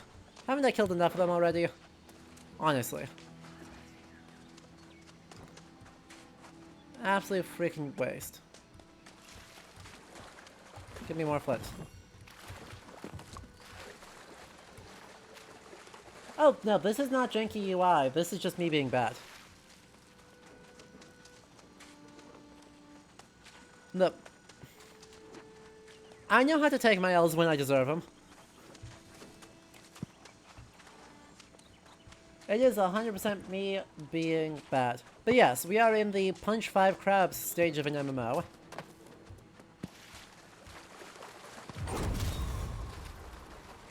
So...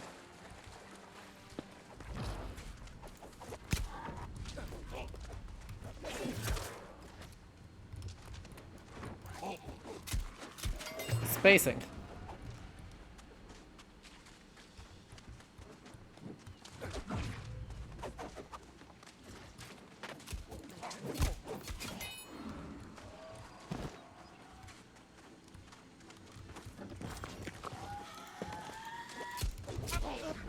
Ow. And there's that. Oh, thank you for the bullets. I appreciate it.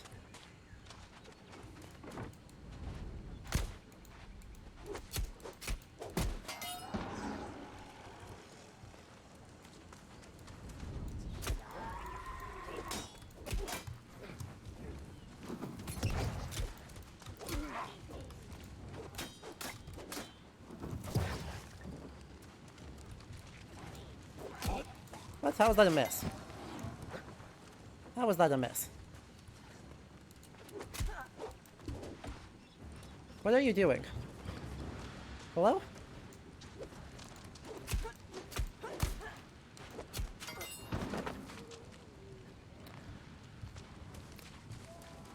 The AI, however, I will just call jank because it is.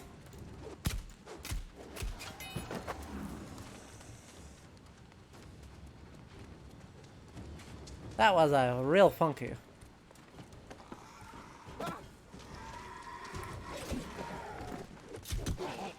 Oh, shit. That was bad.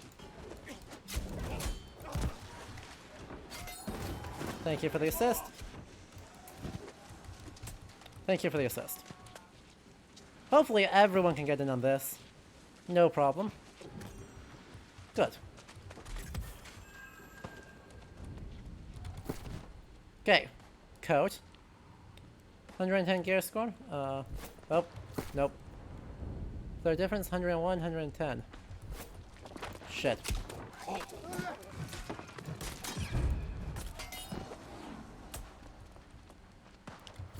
110 is better than 101, so let's equip that.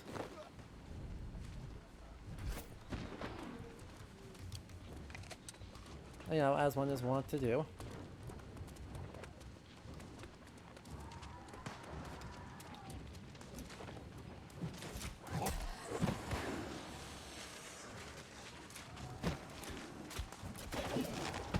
Wait, what shipwreck am I supposed to investigate? What other shipwrecks are there? Game?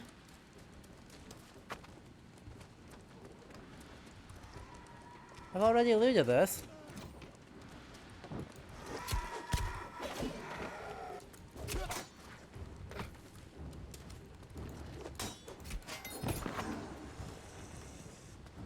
Don't be this way.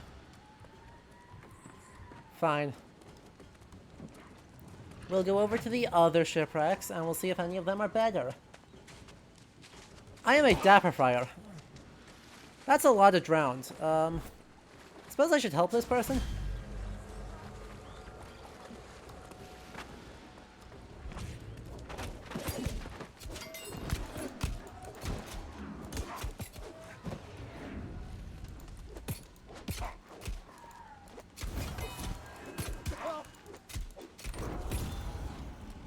Not even a little bit afraid.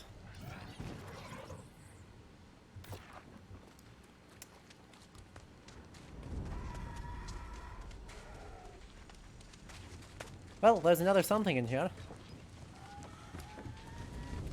Yeah. Ow. Rude. Honestly.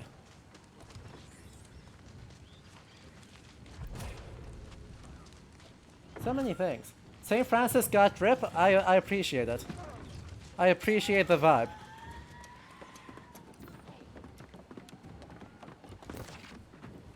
Kane's roster.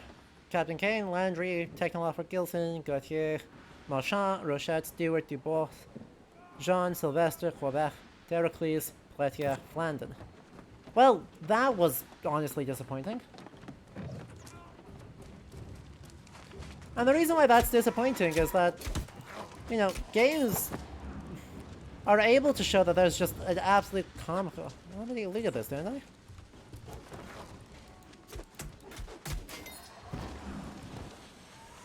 I already alluded this one. No, I alluded that one. I understand. Now I've got to figure out what frickin' shipwreck they think... Oh. I suppose I should look at the giant... You know, the giant freaking beacon that says where my quest is.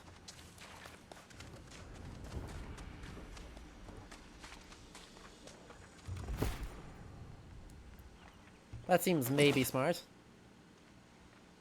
Quick load is now normal instead of light. Okay. Nope. Character. Constitution, and we'll go for Dex for now. And map, what does this even do? Like, what does this actually do? Oh! 5% more territory extending. Gain. Gathering speed. Sure.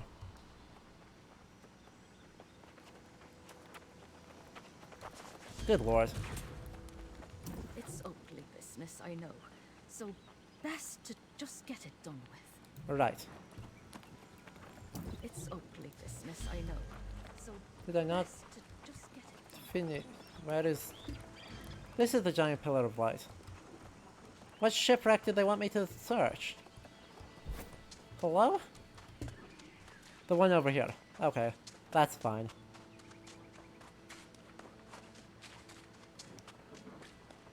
You know, I'd really like less...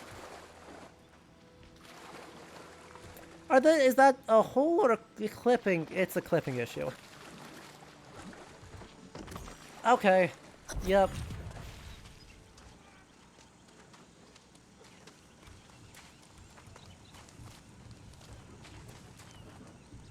What? I didn't even look around here. What is the point of saying investigate this if you're not going to?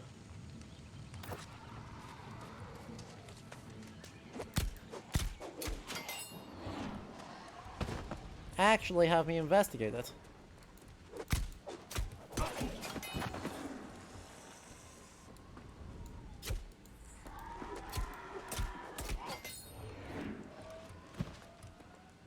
Like, come on.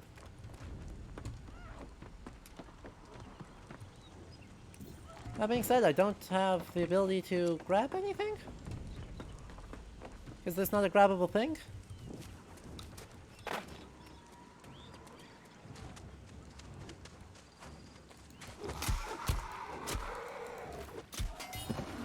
You're just vibing.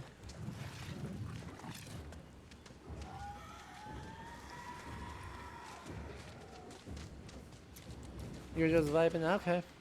Well.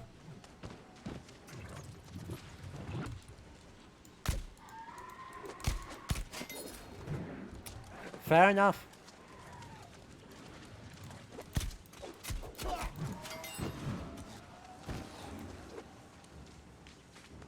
That did nothing. Yeah. Yeah, they got some comedy weapons over here.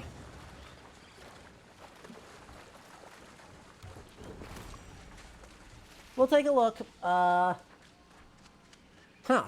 Funny, I had a lot more viewers.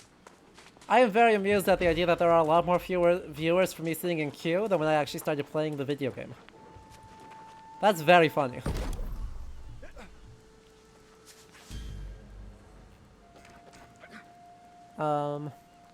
Tools? What am I missing for this? Wood. Wood. Well, that's fair. I know it wasn't a pleasant task, but it was the right thing. Helps protect the first light settlement too. Drowned sometimes wander quite a way. Oh, sorry, where are my manners? You're probably cold, exhausted, and hot. It was a very engaging queue. Don't go playing tough now. You need to learn how to survive out here. Ah, yes. Gather some flint and wood and make yourself a skinning knife at the fire. Well, how to gather wood. That's just more flint. A bush? Alright, we are doing an environmental devastation. Well, look at us go!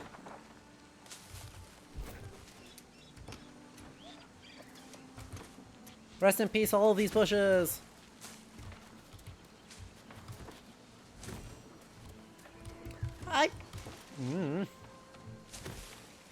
I think she is. I mean, her accent suggests Siret.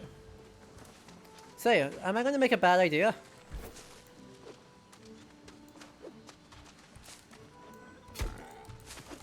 Yes, I am. Yes, I am.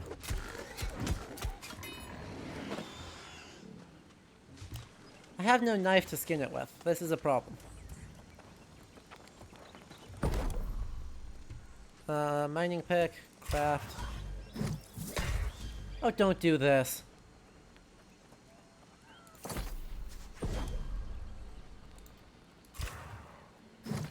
Every time?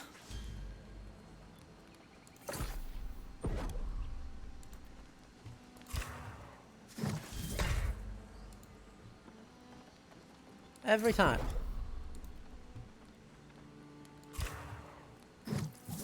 Really?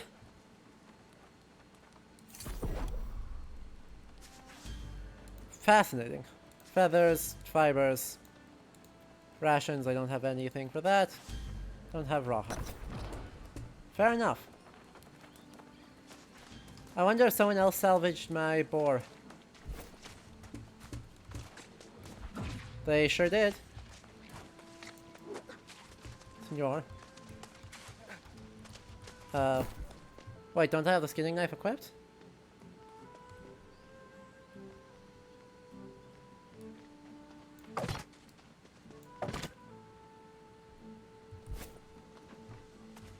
Yeah, they stole my boar. Unlucky, unlucky.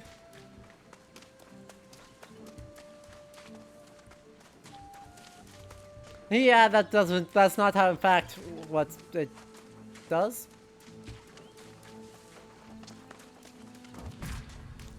Right, that's just not how that works. What is the point of making There this? you go. Why, these boars around here can be right vicious. But they make for a fine meal. Hunt one down, butcher it up, and cook yourself some rations. My mouth is watering just thinking about those steaks. Beats having hardtack any day of the week.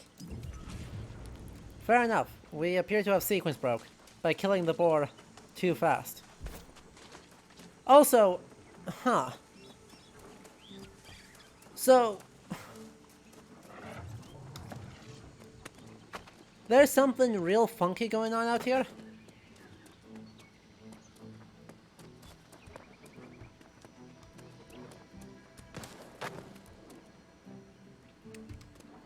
There is something... Oh, there's a boar.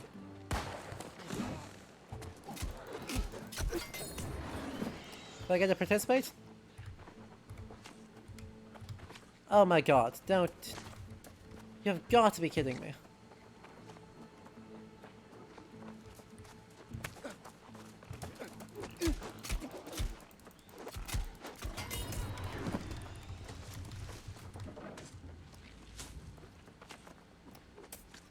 So, exactly one person can harvest a boar.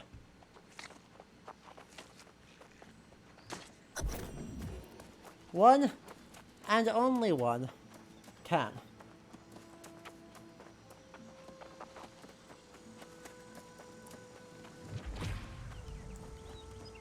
That was the oh no are you kidding me? 'Cause, oh no are you kidding me?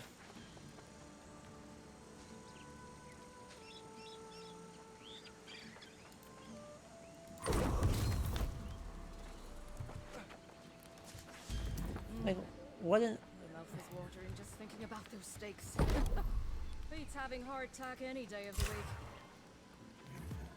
week. Oh, of course, the boars aren't communist. No, it's definitely not you kill credit, you get the loot. Because the boar that I killed earlier, when I went back to it, someone else was harvesting it. Well, actually, I should see if I can make another one.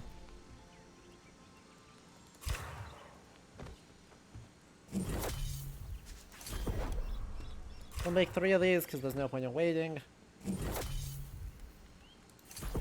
What else can I make? A wooden sword. Yes, quite. Well, nothing for it.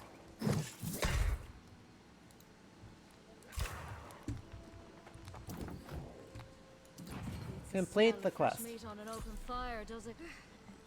You'll be wanting to visit the First Light settlement yourself soon enough. But there's more work to be done here first, after that storm. Uh-huh. I know. Right strange, isn't it? Uh-huh. Something in the island. This blue Azoth, you see. Yes, thank you for That's the what jargon. brings us back. It doesn't always work, though. Some people have died. Where still, some come back lost or corrupted. That storm was corruption. Pure evil. Takes out any ship approaching, and any tries to leave. Uh-huh. But this one today was the worst I've seen. Uh-huh. Your ship was just one of many to get smashed. You know, And we need to check each of them. how many is many? And why were we not in the actual, you know, flotilla?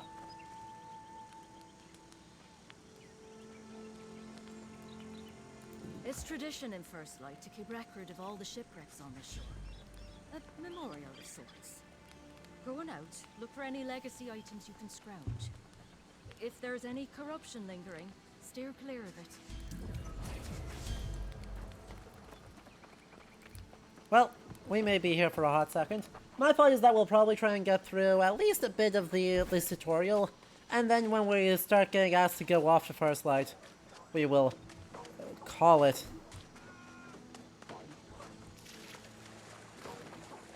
Cool. Huh?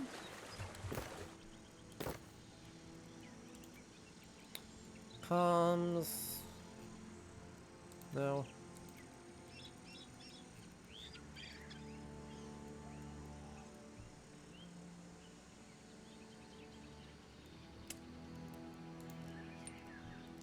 Come on. Where is...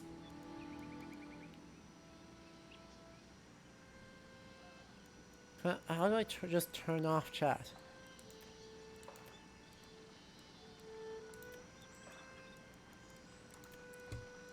Like, I just don't want chat to exist. I just don't want this global chat in the corner, because it's dumb. Even with my face covering most of it, I don't want most of it, because it's, you know, bad.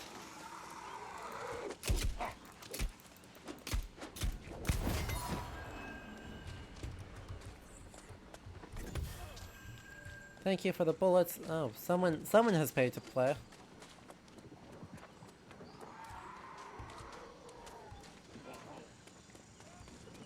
Wonder if there's any more information in here.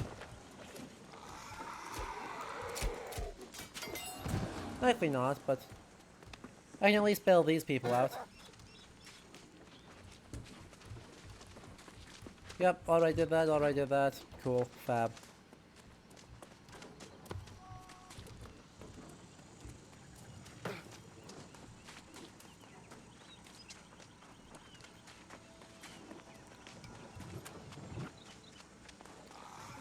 There's what, one more boat over here?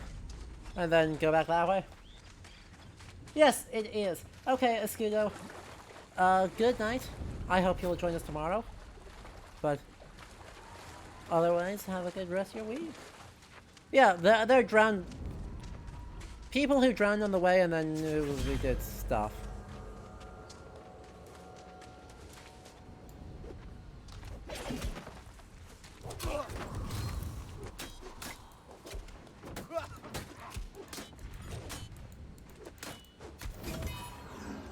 Incredible.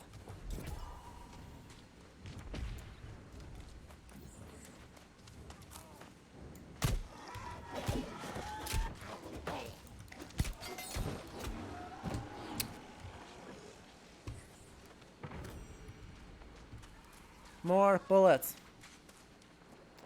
Oh dear.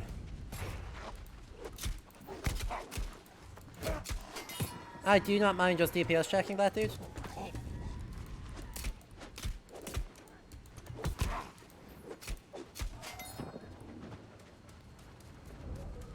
I super do not mind. Oh.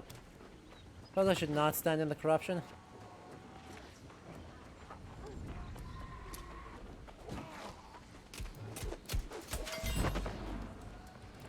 Hello, document, please. Document? Oh no, don't. Thank you. We explored some of the caves, but the chill we felt in the Costa de los Hogados was thick there, and we feared encountering the same spirits or more ancient spirits of those who came before us. Captain Isabella got quite angry at this, even calling us weak, but finally relented after a brief word with the heretic, who seemed to indicate that what she saw must lie north of here. And that at least now we knew. Didn't know what they seek, but I fear it will drive the captain to do something rash. I asked about the crates of cargo. They might contain valuables or even some clues to elsewhere on the isle. Captain Isabella said we would return for now when we had more of the crew. The cargo was not of importance.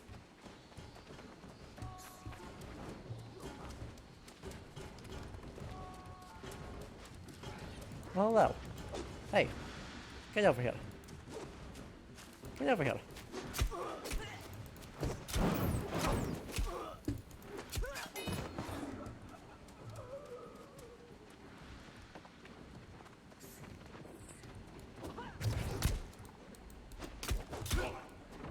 Oh, you got an axe. How exciting.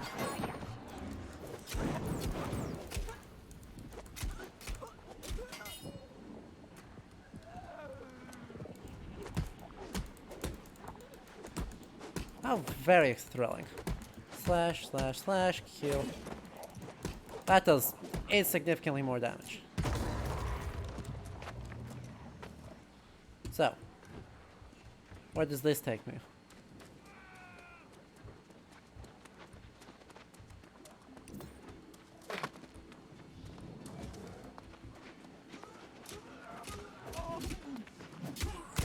Ha! Kill steal. Get it dunked on.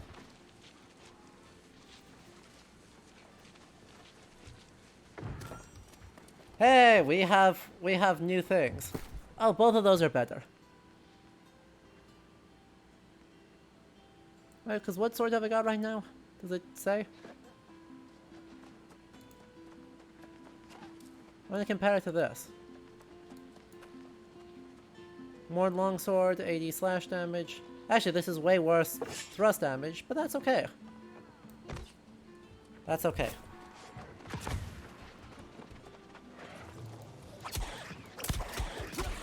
Look at that attack speed.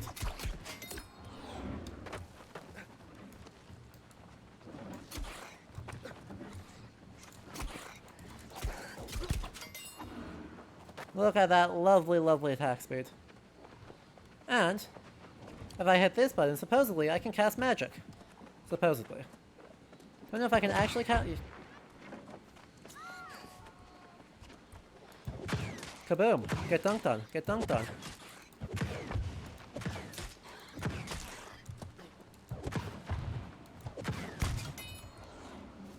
Incredible.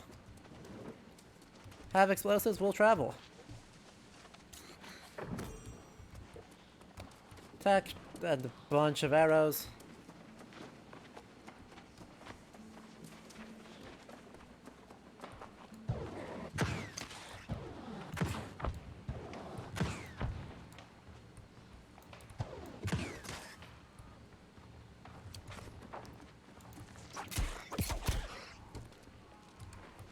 Huh?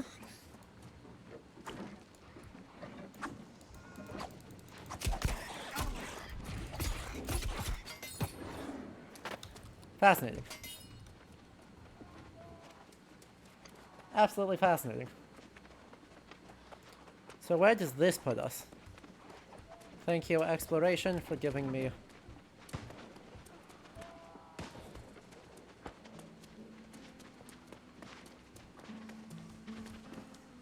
a literally pointless overlook? A literally pointless overlook.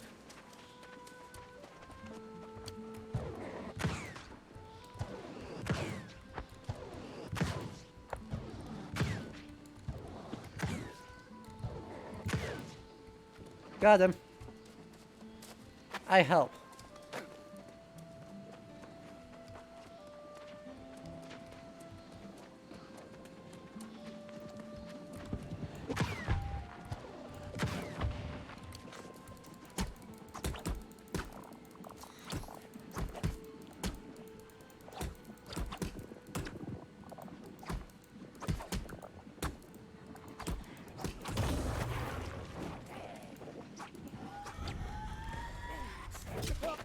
Oh, well.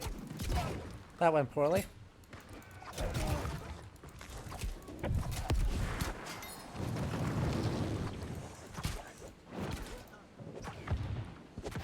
That went immeasurably poorly.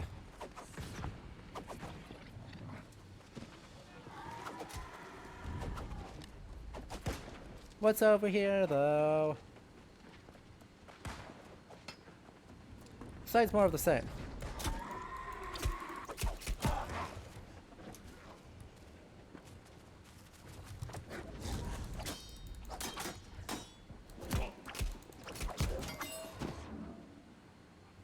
More of the same.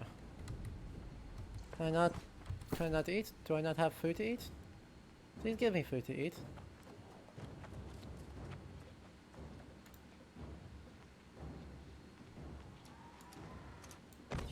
Fascinating.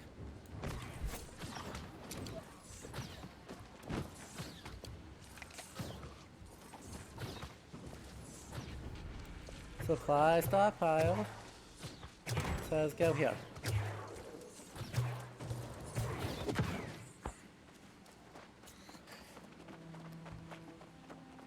And we're just back here again.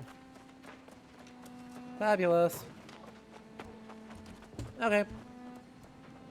Well, good to know that there were 2 routes to get more things. Yeah, I mean, look, the game looks pretty, and you guys aren't playing, so, right, limited takeaway from what is bad design and what is me being bad at the video games. It is a well-known fact that I'm not the best video games-er. Yes, the food did help me heal. And now I should just be able to drop off the edge here to get actually down and out. Nailed it. And already checked out there, already checked out there, already checked out there.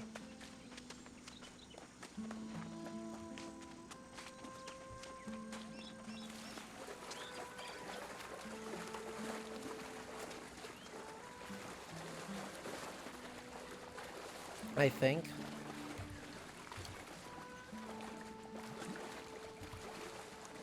I'm pretty sure. Right. Oh, ship's roster, ship's manifest, ship's log. Wait, I thought I got the ship's manifest already. What?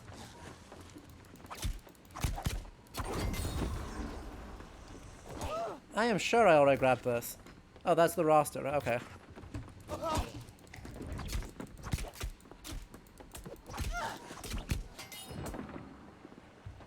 What were you doing?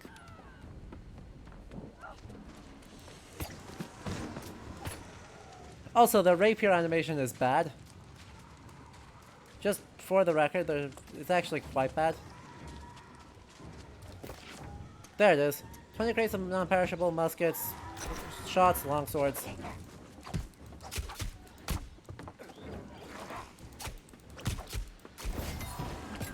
Other stuff. 25 longswords, a gold bars, and 1 milk goat. I mean, decent choice of options. I'll give it that.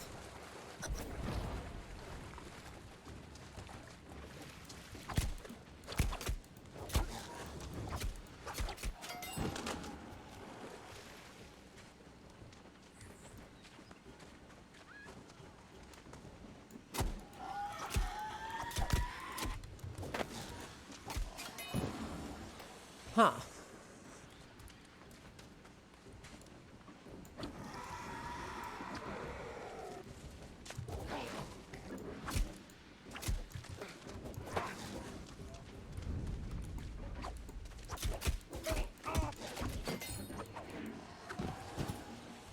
Funky. Sorry, what I'm looking at here is... I may need to revise just how bad I think it is. Because this is a stance straight out of fencing manuals. It's a dumb stance that you should never do. But it is a stance which exists, so...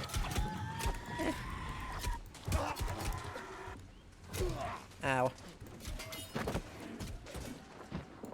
Wow. Fair play, sir. +1 tattered chart. Neat.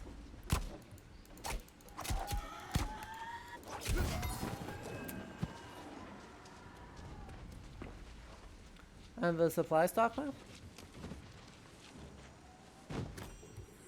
Huh, there's one more 213... A spear. New weapons, let's go. I gotta check.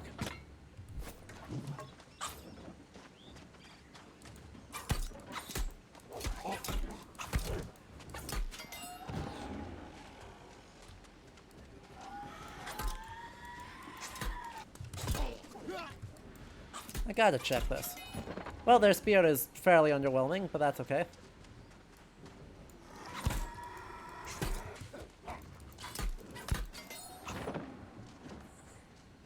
Exactly, right? Not the worst fencing I've seen either.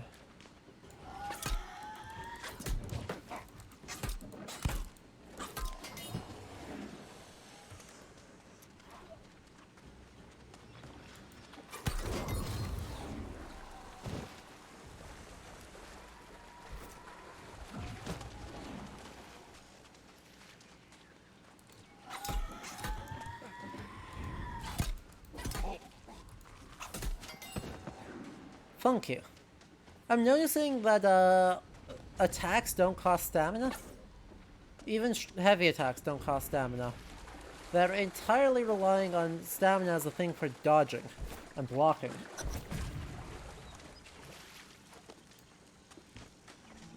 From Sal's schooner.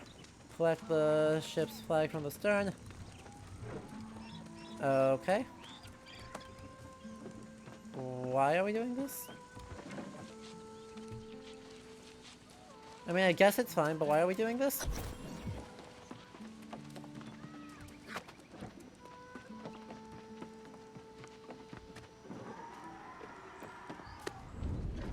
And...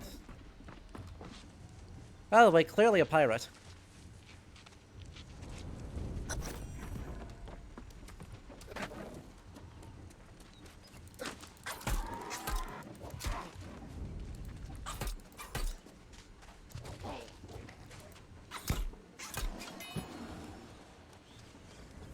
And that's it.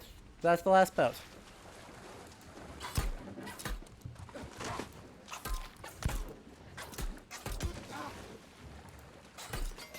Well, can't say I prefer the spear to the rapier, so we'll switch back to that. Just more random ass flint, and away we go. Though I do, I think, have a couple points here to put in. We'll put in a couple points in here, I guess. Then weapon mastery, I've got one for the rapier here to get. I can get slash. Okay.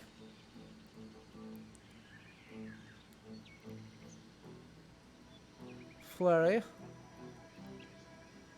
Evade.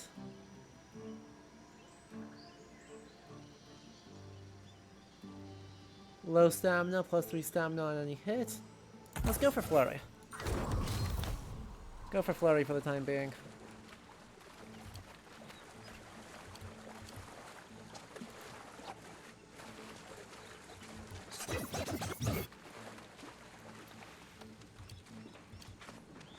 There we go. A little bit of a visual bug there.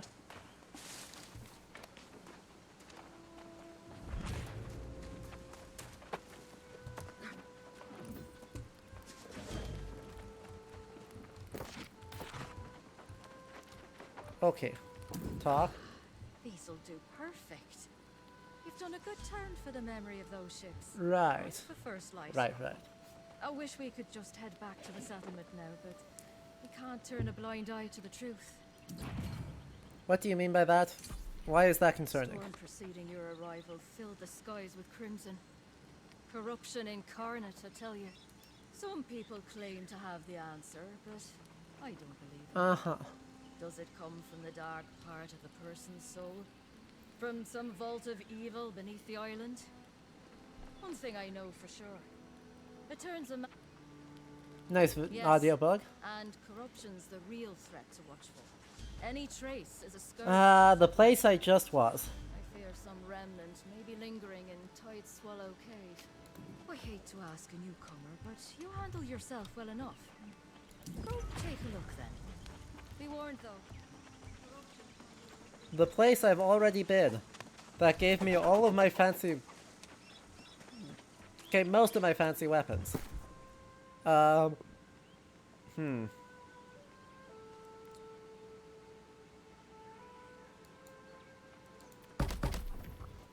Cool. We got a common shirt, which is actually better than my... Well, no it's not, actually. I wonder why this is so much technically nicer. It's got worse armor on every count. Does it look good at least? No. I like it worse.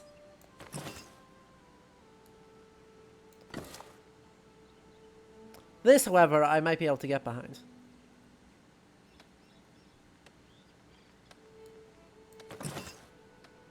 I think right now we'll stick with the actual armor.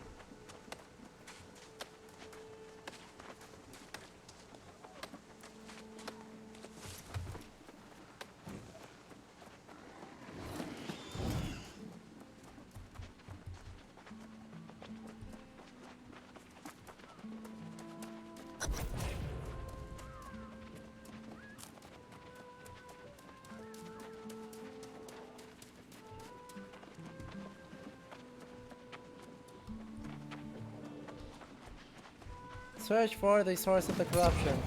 What do you think the odds are it's the place up there that we've already been to?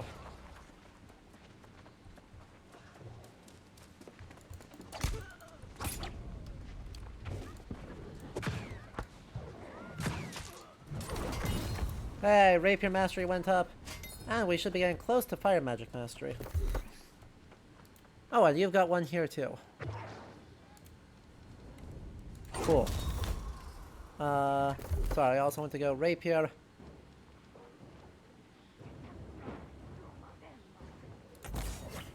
We'll get the other thing that... Ow.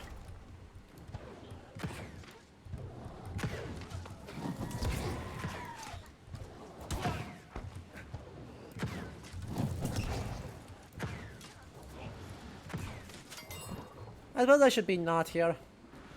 Being not here right now sounds valuable.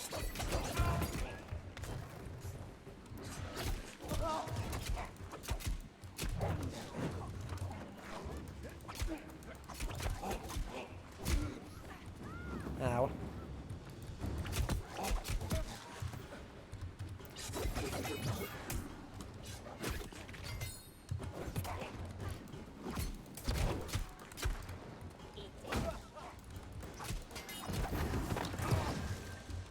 Ow.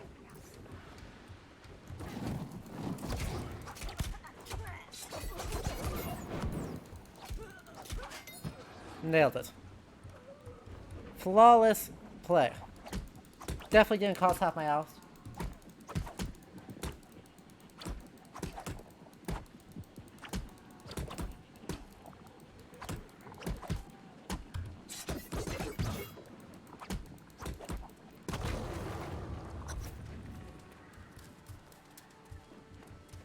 Defeat the corrupted captain, the guy who I've already beaten a couple of times. Let's go.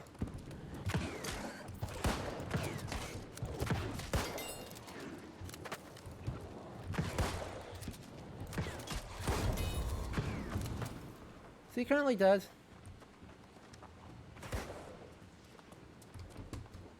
Oh yes, the color of Spooky Book.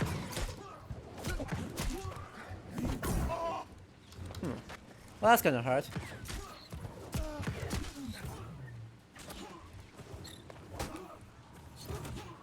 I'm glad I'm pulling aggro despite technically being a caster.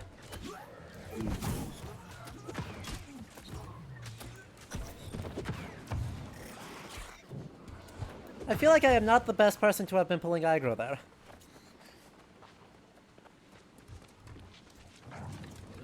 Like, I'm not an expert, but I think...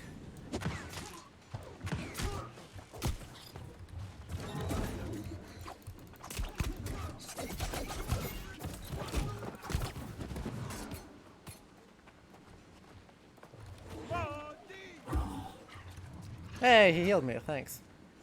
I'm gonna leave now, bye.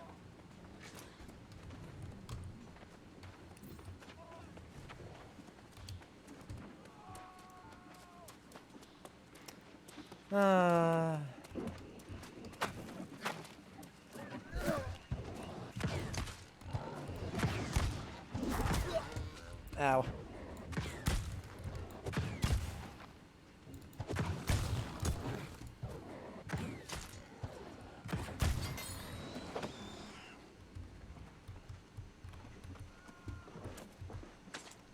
Not the nicest looking night cycle I've seen, but not a bad one either. Like, the stars are a bit random and the moon's way too bright, but other than that...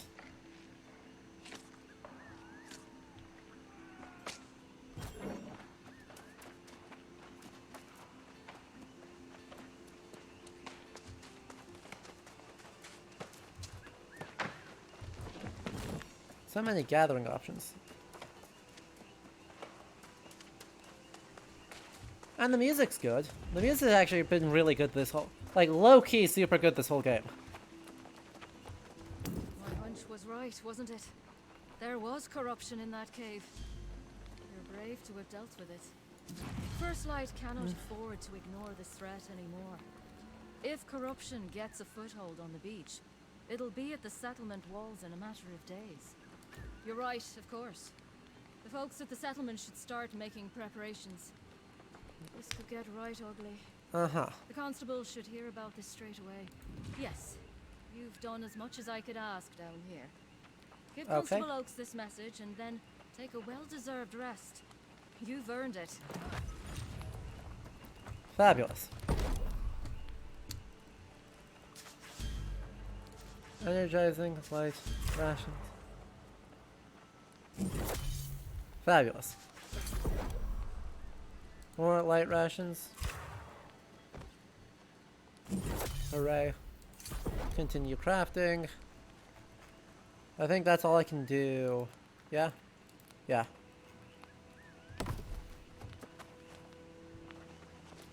Also, let's go int and it, because that affects fire staffs.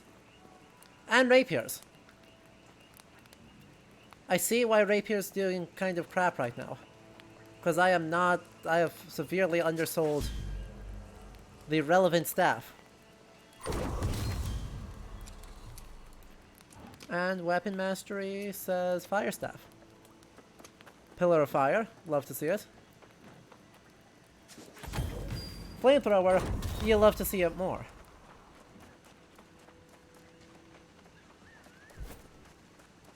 I mean, we're going to just have to see what the boar looks like the moment we come across one.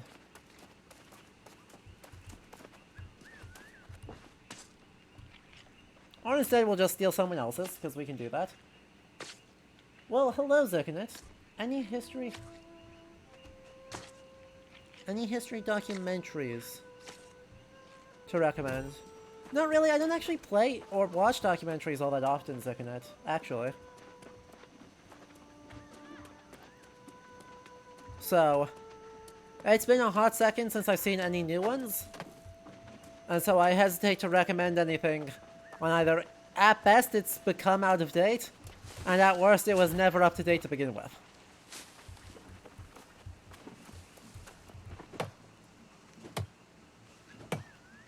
Is that...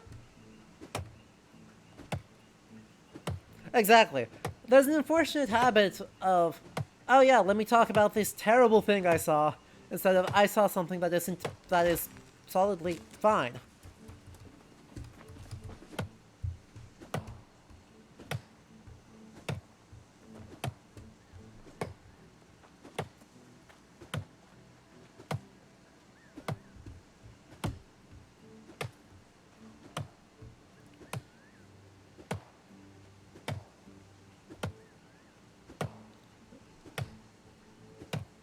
There's another boar over there. amazing. Level 2 logging. What are you all shooting at?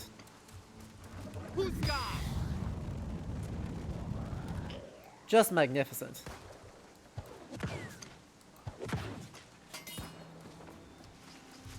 Absolutely incredible stuff coming out of the,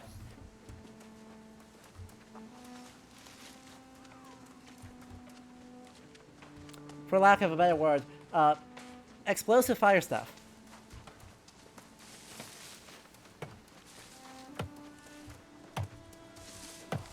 Berry bush. Hello. What berries do you give me?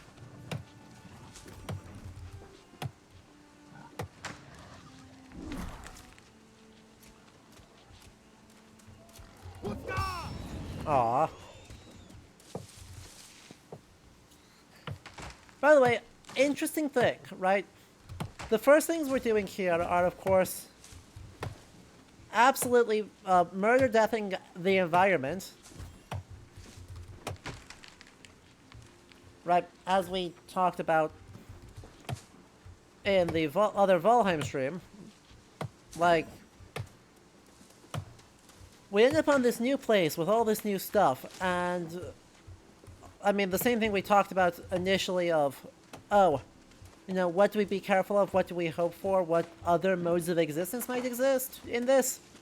Right now, we're definitely doing just clear cutting. Clear cut literally everyone nearby. Uh-huh.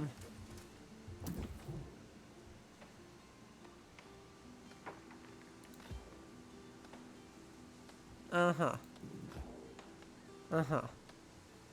Hunt some truffles. Right. Within the marked area over this way. Hey.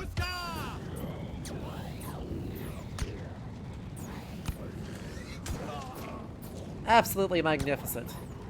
Thrilling gameplay coming out of...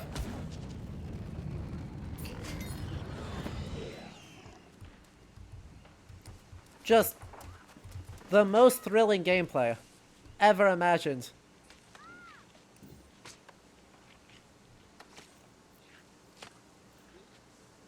Yes, Lobiak, this is in fact the system where you level up entirely, exclusively, by doing the thing. It's not quite as egregious as FF2. You know, actually, okay, it's nowhere near as egregious as FF2. Not that that's a hard... Not that that's a hard bar. Right, I've played FF2, I know what that's like. But it's far more like Valheim. It's kind of a fad, right? It seems like it's very much a fad within survival games these days. To have doing the thing be a really common way to get people to, you know, actually engage with it, and then from there actually level up. It's just really... It's not lavender. Why are we turning that into... Oh, hyssop. Okay. An actual herb. I mean, not that lavender isn't, but you know what I mean.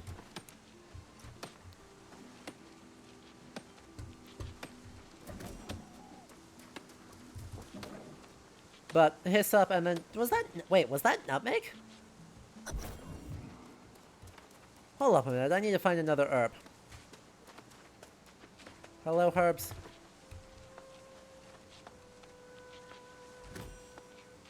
That's just 2 hyssop, that's not helpful. I'm sure I saw a nutmeg in there.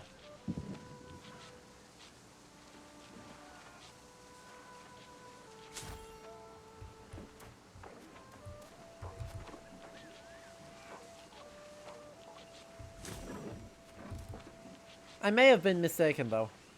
I hope I was mistaken. That would have made no sense. Oh, yes. Hello, pig. Don't kill me. Yeah, nutmeg. I totally saw it.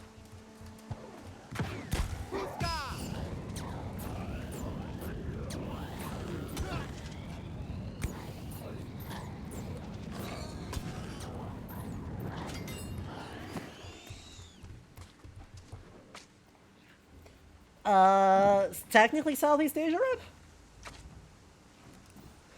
Chat, you guys get to decide. Does that count as Southeast Asia rep in our video game?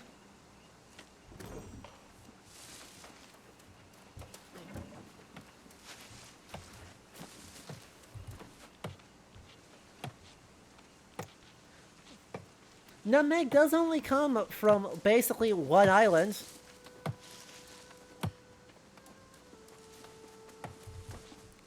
Right? There is basically one island, pre-modernity, that exports nutmeg, and exports it in huge quantities to all over the frickin' place. And that island is in Southeast Asia.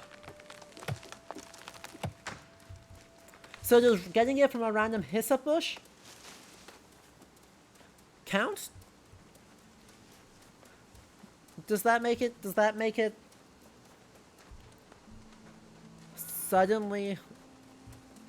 suddenly Southeast Asia?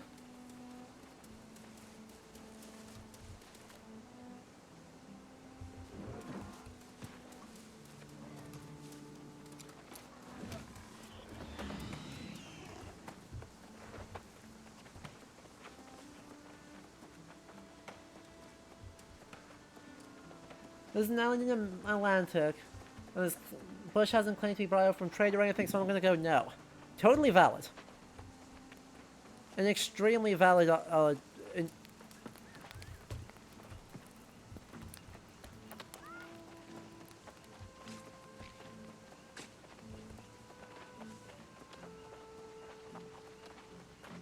Yeah, the Banda, thank you for I could not remember their name. But I appreciate that. The Banda Islands are, which are... Oh yeah, Peter, did you miss the... or I suppose, if you missed the beginning... we are explicitly on an island in the middle of the Atlantic, approximately where the Azores are, but not... Oh crap. Hey, fuck off, yeah? I'm gonna have to actually get out the big guns here.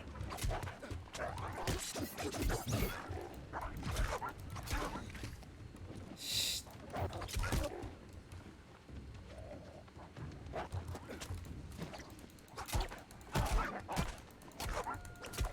The wolf is kinda ruining my day. Not gonna lie, that wolf clipped through the ground and then ruined my day.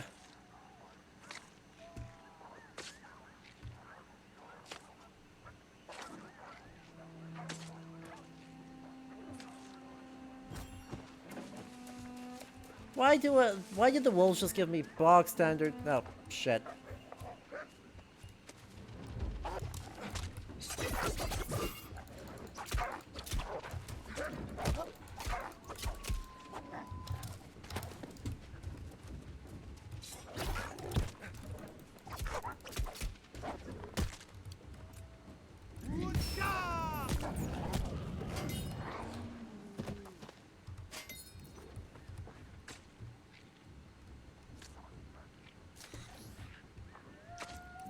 Nailed it.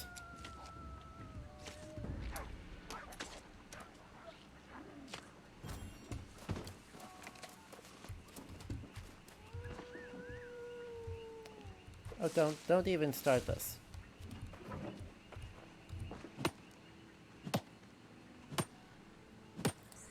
Well, at least the animations for mining kinda make sense.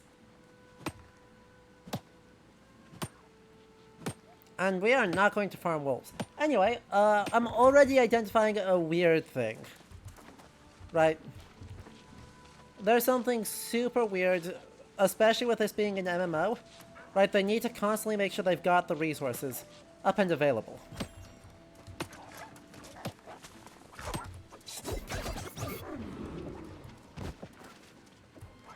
As a result, there is the perpetually funky thing, where all the resources that we are clear-cutting and obliterating just kinda reappear. Oh, don't mind me. Don't mind me. Nope. Nope. Nope. Ah, shit. Try harder, try harder, try harder. Oh. Ow.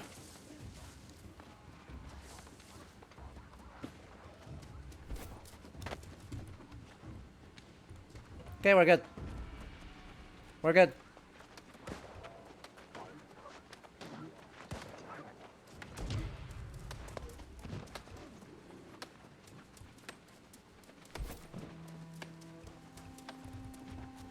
Bunch of random ass flint, and away we go. So yeah, the stuff just kind of, you know, magically reappears. Right, we've literally seen wild boars just spawn up out of nowhere.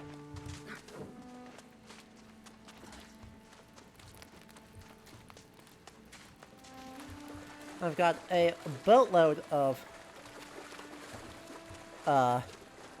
utterly random devastation that respawns after about 30 seconds. So nothing is given permanence. Right, that's the takeaway here, is nothing is permanent in this game world. And that's already a missed opportunity, because this is one facet of... I mean, sure, it's a game, right? On the one hand...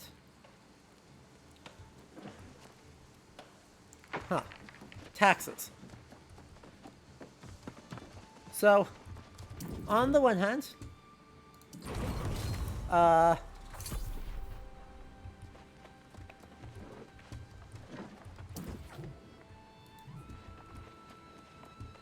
as we go through, right, new players, people who didn't get it in the very beginning, need resources.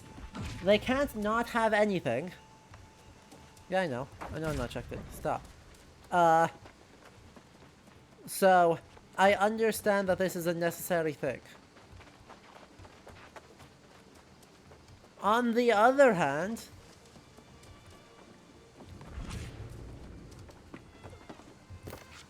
the fact that it's there already hurts its setting.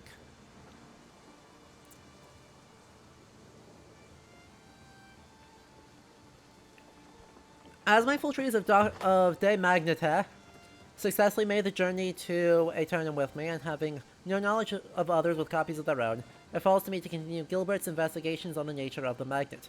As he states, knowledge of the magnets is present across all the world, from the earliest Greek and Jewish and Egyptian scholars to far and distant China, with many years of study being dedicated to their effects. Here in this Terra Aeternum, I may unlock a new path of research.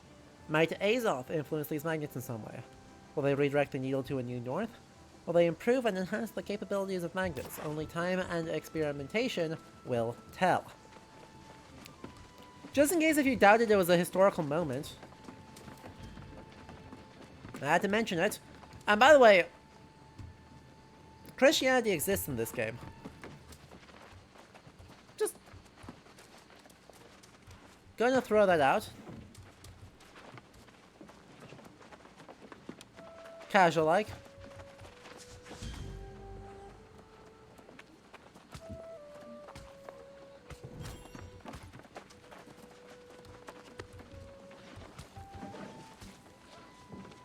Yoink my honey now.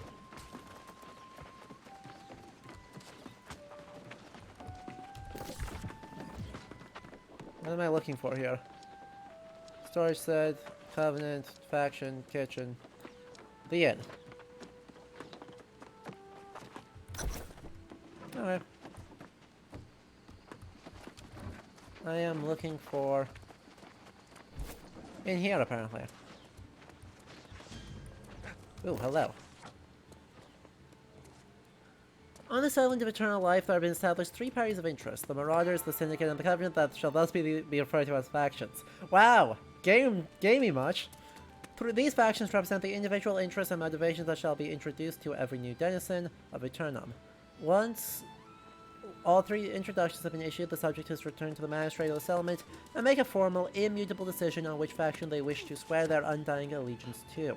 Henceforth, the subject shall belong to their chosen faction and shall be available to fight in wars for the settlement gubernatorial control, as well as conduct missions for influence within their faction. All members of each faction agree to conduct their fighting away from the settlements of Aeternum, as they are hereby decreed sanctuary. The fact is decreed, and so it shall be for as long as there is life on Aeternum.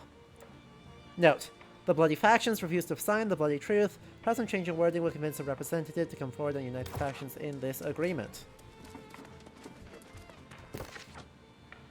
March 18th. I have long since lost track of how long I've been on Eternum, and other than the vague recollection of bearing children, can't even remember my life in the old world. Don't know if it's time that's taken the toll on my memory or all the lies. Each year they pile higher and I can no longer sort the true from the false. Watching Athelgard, that's not a...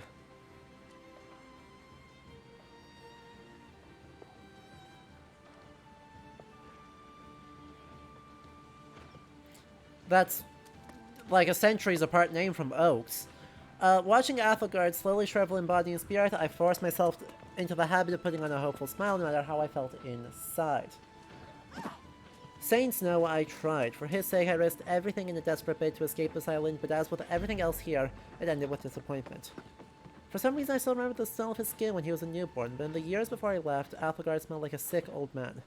It reached the point where I couldn't even get close to him. I'll never forgive myself for that. I only hope where he is now he found some measure of peace. It's always a treat to see a new face. Whether you are new to Eternum or simply from another settlement, you are welcome to First Light. So Athelgard is like a vaguely Old English, Old English name, so pre-conquest. Oaks, clearly by her accent, is modern, and by her clothing is 18th century? Probably 18th century. Dressed as a man, but I'm not going to be worried about that, because rules. Diversity is good. I don't give a shit about the historical setting. Diversity is good. Racial, gender, etc. Restricting things based on player or NPC gender presentation is dumb. Don't do that. So, while we're looking at the time period, I am never going to criticize someone for being like, oh, well, why is this female NPC dressed as a man? Because that's literally not important. Literally will never make that Oh dear. Then a the problem. storm we saw out there was as bad as it seemed. The shattered mountain has erupted as well. Lynch said this day would come. It seems she was right. It's funny to recall. There was even a crazy old man warning us about corruption years ago. Reveries aside, we'll need to think carefully about how to proceed. Oh, it was decades ago. He was stark raving mad, but kind of sweet at the same time. I heard a rumor he was wandering around Monarch's Bluffs these days. He's probably become lost by now. I'll begin formulating a strategy. We shouldn't rush into anything. I take it you are to whom Watcher Lynch referred in her message. Then Yep. the settlement is already in your debt. If you will, please inform Magistrate Bond of this news. And So- then visit the inn. We all need our rest, don't we? Once we get a hat, which we will not be wearing because what is the point of having a tonsure even if you get a cool hat? If you don't have a cool hat. Hello, that is American. Wait, whoa. Sir? Sir, no, stop it. Sir. Sir, please. No, damn it. Yes, please, read your scroll.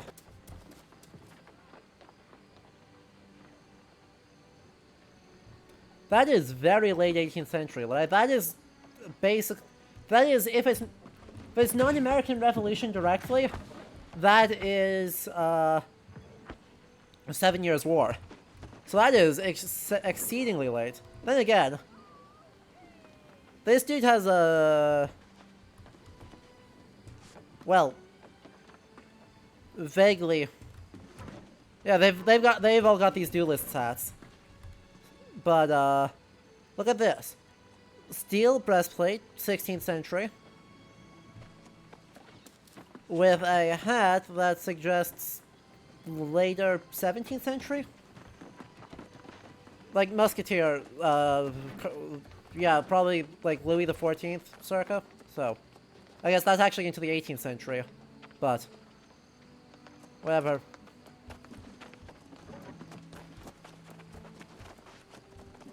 And then you, sir, are... Well, you are a whole ass vibe. I don't have enough energy to deal with that vibe. Hello, yes. You'll have to forgive me. A bit busy just now. First the storm, then shattered mountain, and I'm getting no direction or help whatsoever. Oak sent you. Better late than never, I guess. Let's see. Don't suppose she gave you any further instruction, did she? Typical. She probably needs to consider her plan. Thank you. I have a hat. I'll do everything I can to ensure First Light is prepared if this situation deteriorates. Let's just hope it's enough. Okay. We are going to help out else when.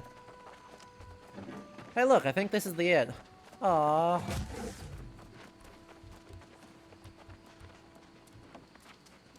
Can I actually check into the inn? All the hubbub going on around here, you think the place would be packed. Nope, this is just a pub. For shame.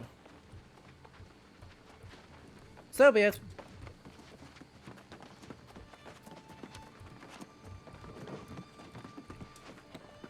Map. Oh. Am I already checked in?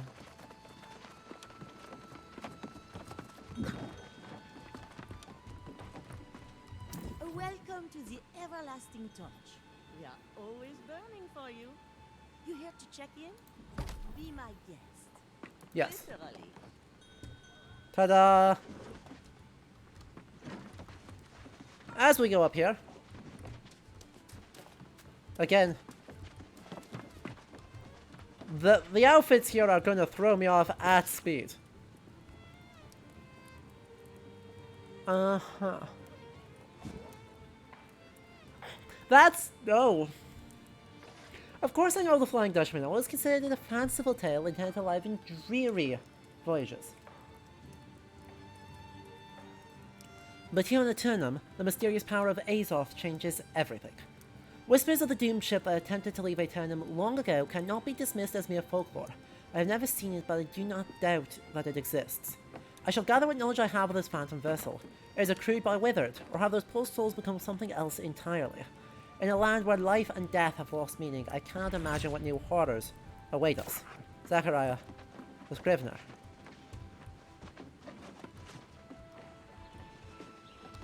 Well, as in this little secluded spot, I think we shall call it a stream. As soon as I do this. Perfect. I hope you all enjoyed. We actually got to play a shocking amount of the game. I'm genuinely surprised. So,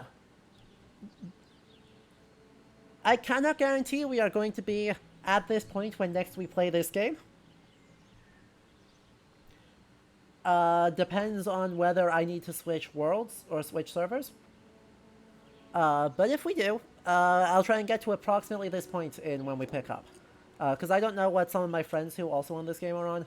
So, in the interest of theoretical multiplayer, we may need to switch servers. So, if that happens, so be it. Not a big deal. We're not very far in the game. But if you enjoy this, make sure you follow and subscribe and all that jazz, because tomorrow morning I will see you all again for Assassin's Creed Valhalla, Siege of Paris, Part 2.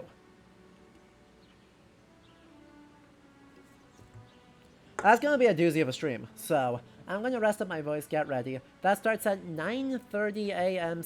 or 9:30 a.m. Eastern Time. That's 2:30 p.m. if you're in England, 3:30 p.m. for continental Europe. And bloody early if you're in California, I'm sorry. But that's going to be a doozy, that's going to be a long stream, so I hope you will all look at joining me for that. Otherwise, on Friday will be the next stream, which is Castlevania Symphony of the Night. All month long, we're going to do that. On Fridays, as our Halloween celebration stream. Get hype. You know it's a good game. So, hopefully, I will see you all for both of those. If not, you can always catch the VODs here on Twitch or on YouTube. And make sure you join the Discord, all that jazz. In the meantime, this has been Old World. I've been Adam. We have been doing mild colonialisms. We'll see how badly the colonialisms go. Until then, though, have a good night, everyone.